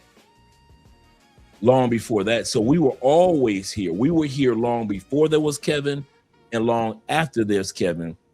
We're still here. And the number one thing that I can say is there will always be room for more than one form of content creation. The day that we sit back and we continue to look for that MTR is the only one, then we're making a big mistake, especially as Black male content creators. Hey, Drew, what's that thing they said? If it's just one snake and you cut the head off, it dies. But it's something else. Where if it's a bunch of different. Yep. That I don't know the quote for it. Maybe one of you guys know that quote. I don't know the quote, but I remember what it meant. All I know is Flyboy Way. I'm a fan. I'm gonna give him his flowers. I'm gonna give Dre his flowers. Hopefully, I'll get my flowers. Shout out to Big Bazz in the building. What up, Bazz? Salute. What's going on, man? You got me on the late show. Yeah, man. You ain't got no plaque behind me. I just got equipment. You feel me? That's what I got. I got equipment. You know what I'm saying? Yeah.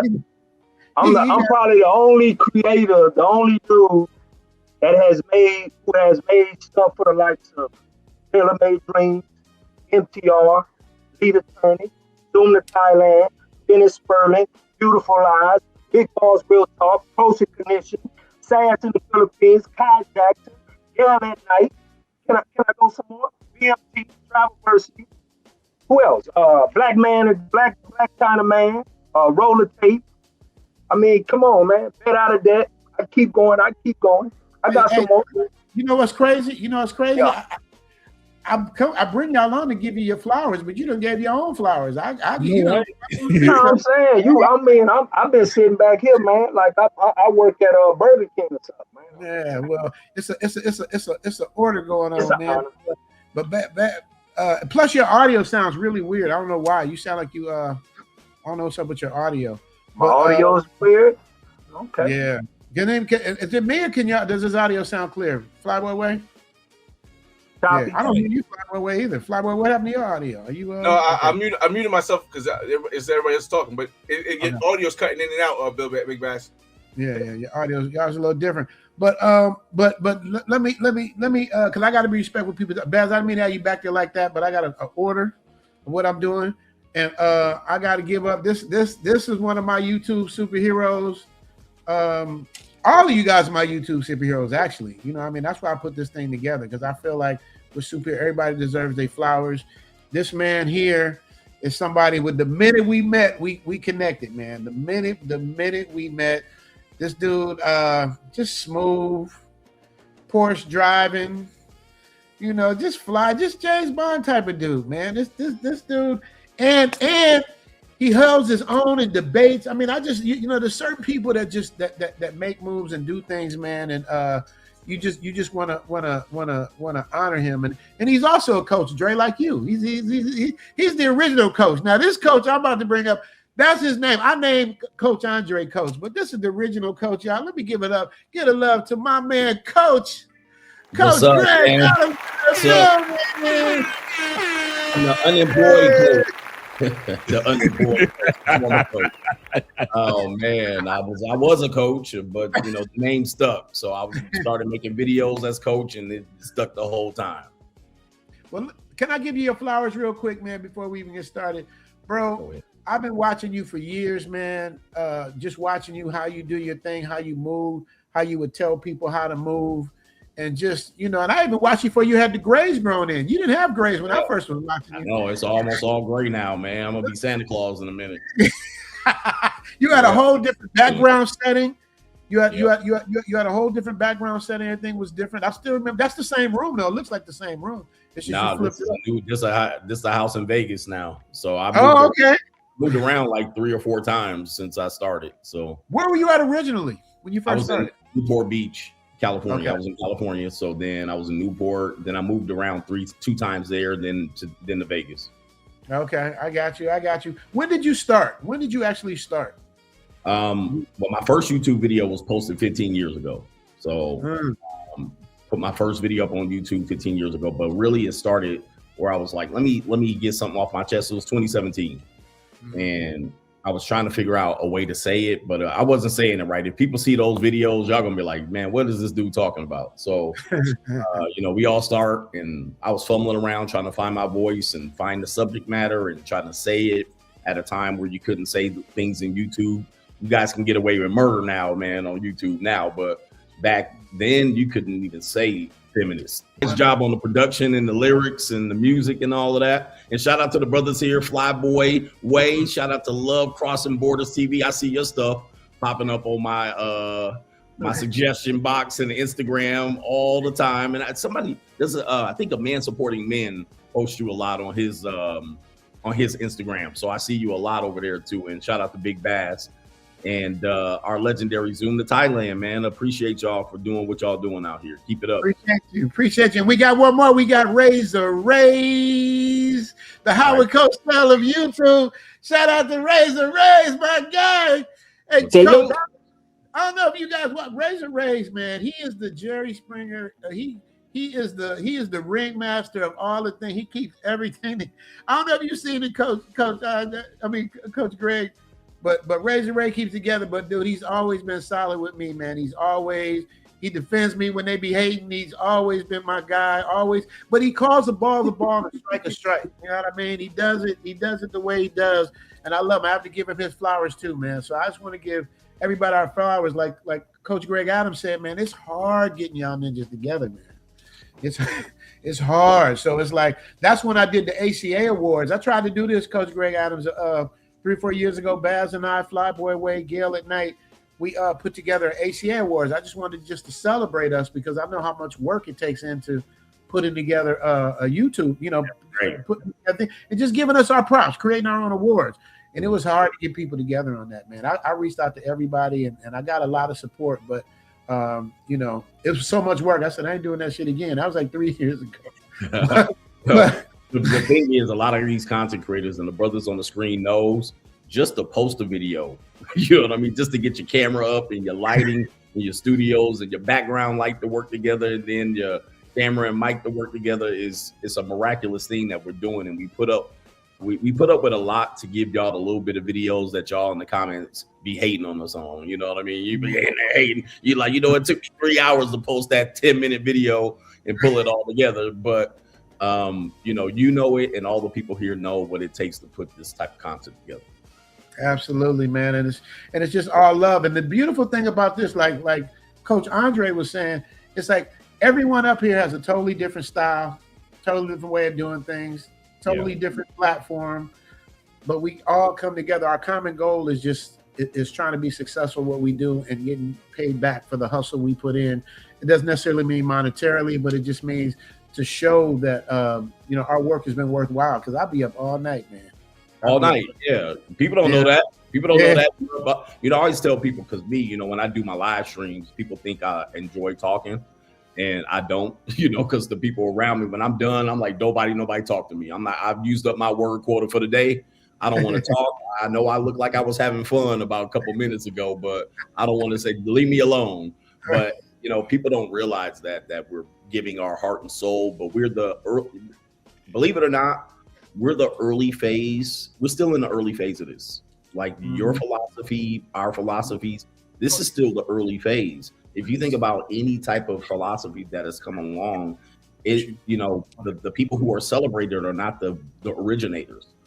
We're still in the earlier phase of it. And I believe I was logging on and I heard Coach talking about the fact that we kind of morphed into different voices from Kevin Samuels. And I can agree to that, where he was considered the head, but there's many of us that have many different ways to approach this. So, whoever the new voices are, they'll be celebrated bigger than us.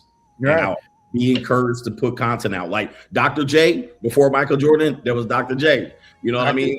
And after Jordan as LeBron. So, you look at how the players, we'd celebrate how LeBron is the greatest, or you might even say Michael Jordan is the greatest, but there were greater players before him, and none of them got the major looks and the major money and the major deals. They had to build what became today for Michael Jordan and LeBron. So we're like Dr. J. We like George Gervin out here. We're in the early days of developing the idea to allow people to have the guts to get up in here. And who that thing back in there behind you over there? I'm about to tell you next. You're talking about speaking the younger ones.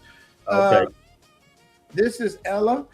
All right, Ella, is that your girl? Because I don't know, man. I don't know. Yeah, that's Zuri's girl. Zuri's a big subscriber. Oh, never mind. Hey, if I see that in Thailand, man, I never mind. I didn't say nothing.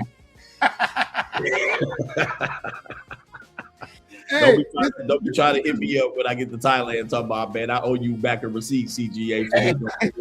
Never mind. Hey, Coach, when you come back to Thailand, I'll be here next time, just so you know. So this is Zuri, man. He's the young cat on the block. You know what he told me, man? Even Flyboy Way is usually the baby of the group. This dude was born. Tell him what year you born, man. 1990, man. 1990? Yeah, 1990. Oh, he born in 1990, bro. How are you born? I didn't even know people were born after 1990. Two of these people on the panel have not been to Thailand, and I'm gonna call both of them out to the map. Both of these East Coast dudes, one from Newark and one is from Brooklyn. And y'all got some splaining to do, Lucy. So let me start with you. Let me give Ray's his flowers. Razor Rays. Razor Rays. Salute. Rays. Shout out to everybody, especially you, Zoom to Thailand, for setting this up and inviting me on. I seen you was gonna have this star-studded panel and guests. That's like me. You calling me to come up here and talk to these, great YouTubers. And shout out to Coach Greg Adams. I'm a big fan of you, CGA. Even though you probably don't know who the hell I am. What the hell is a Razor Rays? But CGA, I seen you out there in Rome, and you gave me some inspiration to go to Rome and go live for the Roman Coliseum. I seen that video. Yes, I seen that. So great job on that. But as far as Thailand, yes, I have never been to Thailand, Zoom. I do plan on going. Not during rainy season, but I am planning on going. And eventually I will get a piece of the pie. The pie out there is the Asian woman, right? Now I tease my audience, and I tease the people that I say, look, the flatbacks, right? Pancakes. I do say that, Zoom. You hear me? Us black men, we like I'm a South American, type person. I love the DR also, the Caribbean. I love the round, the apple bottoms, right?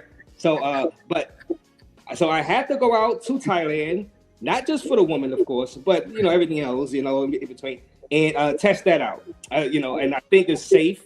Now, shout out to your guy in the back, Zuri World. I've seen his TikTok video. Zuri, yeah.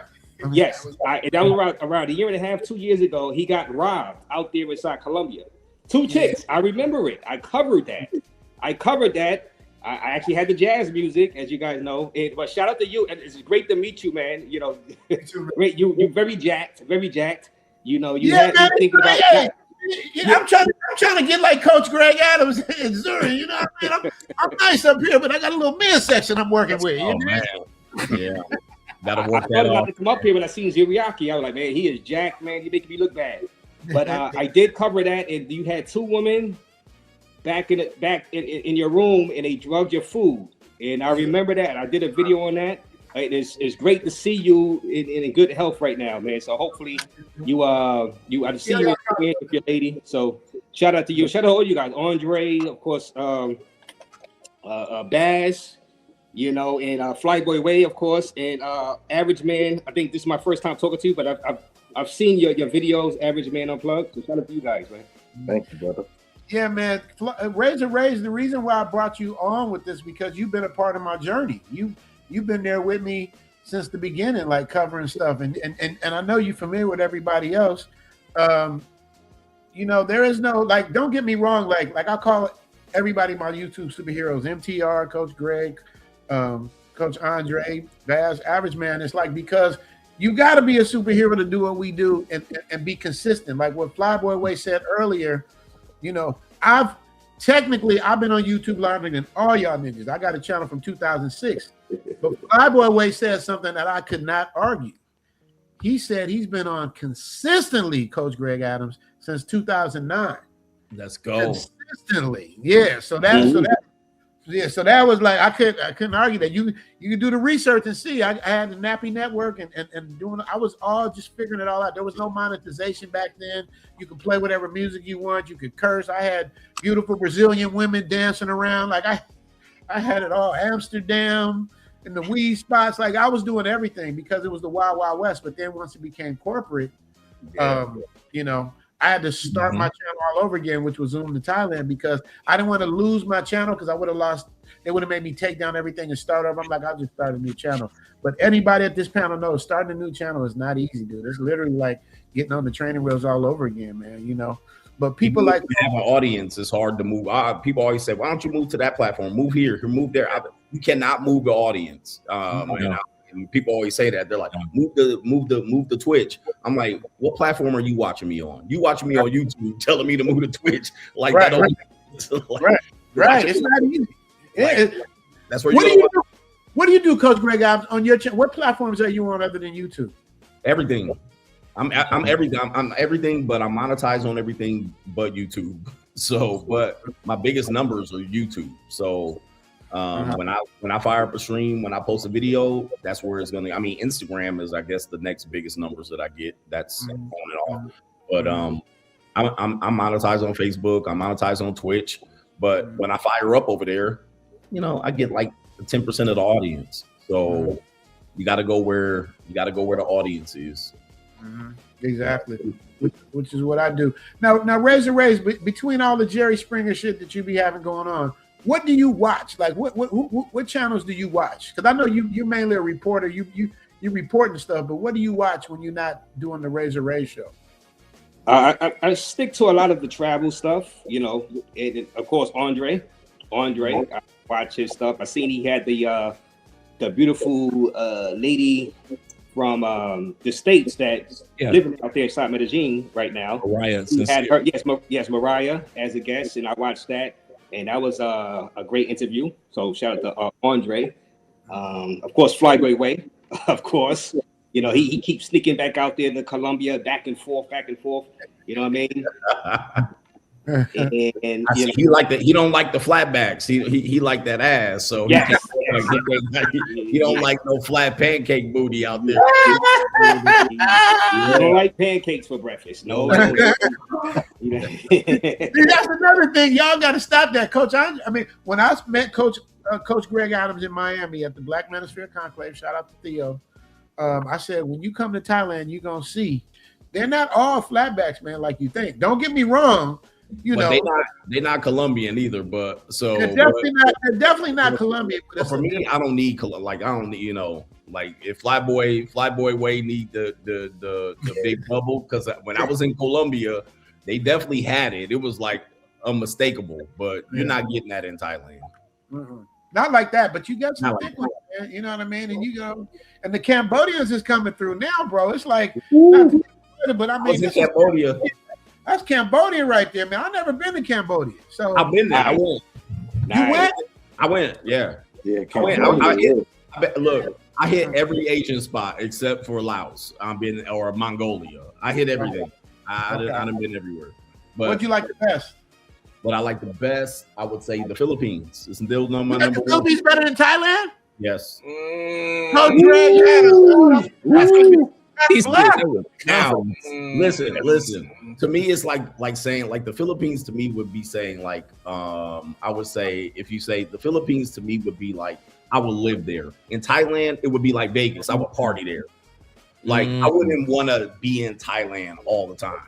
Like I would go to Thailand for a week. Like I had fun in Bangkok. I had fun in Pattaya. I mean, I had just a crazy amount of fun. But I can't do that all the time. Like I would have to separate. So Philippines seems like a home base. And I tell you, man, look, I can't get enough of the Philippines. I can't get enough of that side of the world. And anybody that's never been over there, if my brother, you got to go to. You cannot live another day as a man without going to the Southeast Asia. Okay. Yes.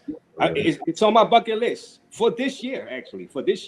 Yes. But first, I gotta straighten Coach Greg Adams out. I gotta straighten him out because you know I'm not as good a debater as he is, but I gotta straighten him out. I'm gonna tell you why. Okay. Coach Greg Adams, I'm gonna tell you the one because you know I don't know if you saw my episode I did when my channel first kind of took off. I did Thailand versus the Philippines, right? So here's the thing, especially you being a content creator. One of the biggest differences is the internet. internet. Oh, you mean the speed of the internet? Oh, yes. Oh, I can agree to that. I can agree with that. Yes, the internet is terrible in the Philippines. It is awful. It's That's god the deal breaker. awful. Absolutely. You're right about that. Yes. Yes, you're right. And as a content creator, that's like a deal breaker. That's like almost like not having no internet at all. Not that bad. Right. No, yeah, But- you can't. Yes.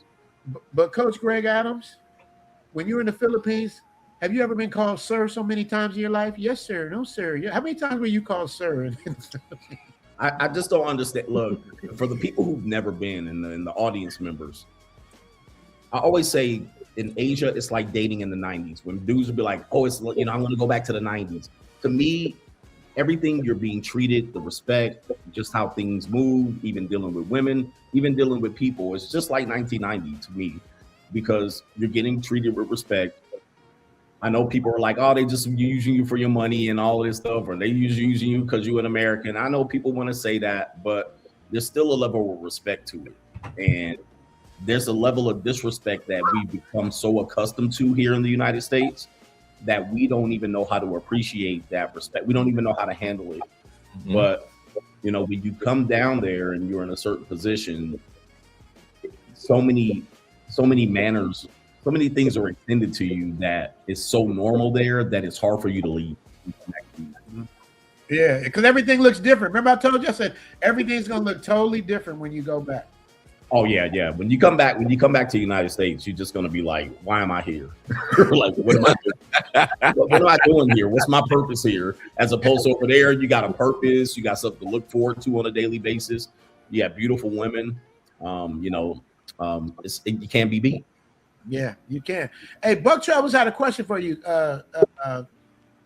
Coach. He said, can you ask CGA what did he mean when he said all men must pay? I know what that means, but maybe you have to break it down for him. Well, some people, all men must pay. All men pay is what I say, but a lot of men wrestle with this idea because we look at pay in terms of money, but it always comes down to money. But I always try to explain it a little bit different in money, energy, attention, and time. That if you just think about what you put into any type of relationship, friendship, frat brothers, your homeboys, your wife, your girlfriend, even if you're doing a little bit of fun over in the Philippines or Thailand, there's a cost to it. So there's always a cost to something. Nothing's never really free. Thus, you must figure out what resource you're willing to trade. When we work, we're willing to trade time, and we find no reason to look at that negatively. All right, hey, this is time for money.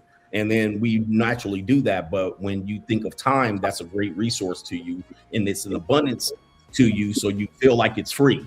I'll trade time for a paycheck. You feel like it's free. Well, we also look at time that we invest in relationships with women that's free because time is in abundance. But we spend time. We spend time like we spend money. We waste time like we waste money. So thus, if you're using time as a resource, that is a way of payment. But, a lot of guys don't feel that way. They're like, that's not, it was free. And I'm like, well, not to me. Not only that, attention, money, energy, attention, and time. When they say in front of class, hey, class, pay attention, pay attention. Isn't that a form of payment? Isn't that a currency? Am I not giving you something? If I pay you attention, doesn't that mean I paid you something? So money, energy, attention, and time. Energy is expended. When I'm talking, I get tired because that's a resource. So if I'm expending energy within a relationship, that's a form of payment. So it is money, energy, attention, and time. All men pay in a variety of ways. We just pay in different ways.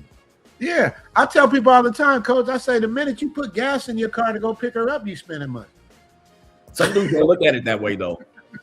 Yeah. Right. Putting gas in the car, you got to go pick her up. In the United States, that could be $80 to $100. Right, exactly. Yeah. Easy for me. Yeah, I wish I would have known you was in Vegas. I would have tried to reach out to you when I was there on my Matrix tour. You know what I mean? I stopped in Vegas for a couple of days, man. Next time I'll see you when I'm back in Thailand. I should be back over on that side of the world in July. So I'm going to Japan. I got to pick up a little wasabi over there while I'm there. By the way, men, if you can, go to Japan. It's not as cheap as the other countries, though. You're going to spend a lot of money. And it's not as easy. It's not like soy 6 going on. Totally different. In the world. Like, you can't just pop outside and be like, where the bar girls at? Nah, it's a little bit different. It's a lot more costly, but everybody should go to Japan too. Yes. So Coach Greg, I don't know if you know, but I do Zoom Fest. I do an annual event every year where we move. So we starting in Japan. So it's in December. I want to talk to you about that too. So we start in Tokyo, then we take a bullet train to Osaka. From Osaka we fly to Hong Kong, take a boat to Macau. Mm-hmm. Then we do the Bruce Lee tour. I'm a big Bruce Lee fan. Anybody in our age range is Bruce Lee fans. Do the whole Bruce Lee tour where he died at his girlfriend's house, where he was raised, where he shot into the dragon, all of that stuff. Then we fly to Vietnam, then we fly to Bangkok, and then we end up in Pattaya. So it's a big thing that we do, man. I'd love for you to figure out something. Which I don't know what your December's looking like, but we need to definitely talk about that when you get a chance. That's a good trip. I actually did that trip already before. Without you, I just did that trip. How dare you? How does the average man say, how dare you? Except I put in Cambodia. I dropped in Cambodia to go over there to Phnom Penh. Wait, did you say Cambodia? Cambodia? Yes, indeed. Cambodia is another one of those things. It's a wonderful place. If you're serious about coming to Thailand and you want to do it right, I want to help you get here. I've opened up spots for Zoom Fest 2026. Biggest group trip to Asia yet. It's going to be legendary. But I know you're going to have questions. And here's the words that I get all the time, so let's get it out of the way. Number one, when is Zoom Fest? Zoom Fest is on or around December 1st, 2026. How much does it cost? Depending on your package, we have 12 and 3-week packages starting at $52.99 before discounts. And our most popular package, the Hangover package, starts at $98.99 before discount. And for the Hangover package, we offer a roommate discount rate. If you want to share a room with your partner, that knocks down your package till about $72.99. So if you have a roommate, you get $2,000 off the Hangover package. And our 22-day, 21-night package, the James Bond package, takes you from Tokyo to Osaka to Hong Kong to Ho Chi Minh City. I mean, you're literally living like James Brown, hitting 4 different countries, 7 different cities, of course, ended up in Thailand. The James Bond package starts at $14,999. Now, I know a lot of you are going to say, that's a lot of money.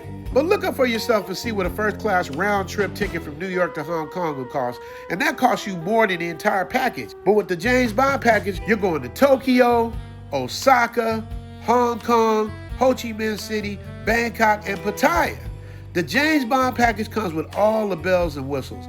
Tailor-made suits included, 5-star hotel stays in each city, gourmet breakfast for you and a guest in Thailand, your Zoom swag bag, membership invitation to the Zoom Flight Club, admission for you and a guest to the private yacht party, or we could arrange for you to have your own yacht party at an additional fee. Flights inside of Southeast Asia included in your package. I mean, I could go on. You're definitely getting your money's worth. Our most basic package is the Thailand Gold package that starts at $52.99 before discounts. People that put down a $200 deposit holds their spot for Zoom Fest. Military get an additional 10% off of all packages. Patreon members get 10% off of all packages. But it all starts with a private one-on-one consultation with me, the Travel OG. We will sit down together and go over the entire 3 packages and what package is best for you and your budget. And I'll answer any other questions you might have. And at the same time, we're going to get to know each other before you even get here. Oh, and I can't forget the most important part of Zoom Fest. It's the business dinner symposium that's held at Culture. This is also included in the Hangover and James Bond package. The business dinner symposium is for people who plan on relocating to Southeast Asia, buying property, starting a business, retirement visa. I mean, I got my lawyers there to help you. I'll have Fern there for real estate questions. I mean, to me, this is the most important part of the trip because once you get here, you will definitely want to come back and you will definitely understand. But it all starts with a one-on-one consultation with me, the Travel OG. How do you book a consultation? That's easy. Go to zoomtothailand@gmail.com, type in Zoom Fest consultation, and I'll get right back to you.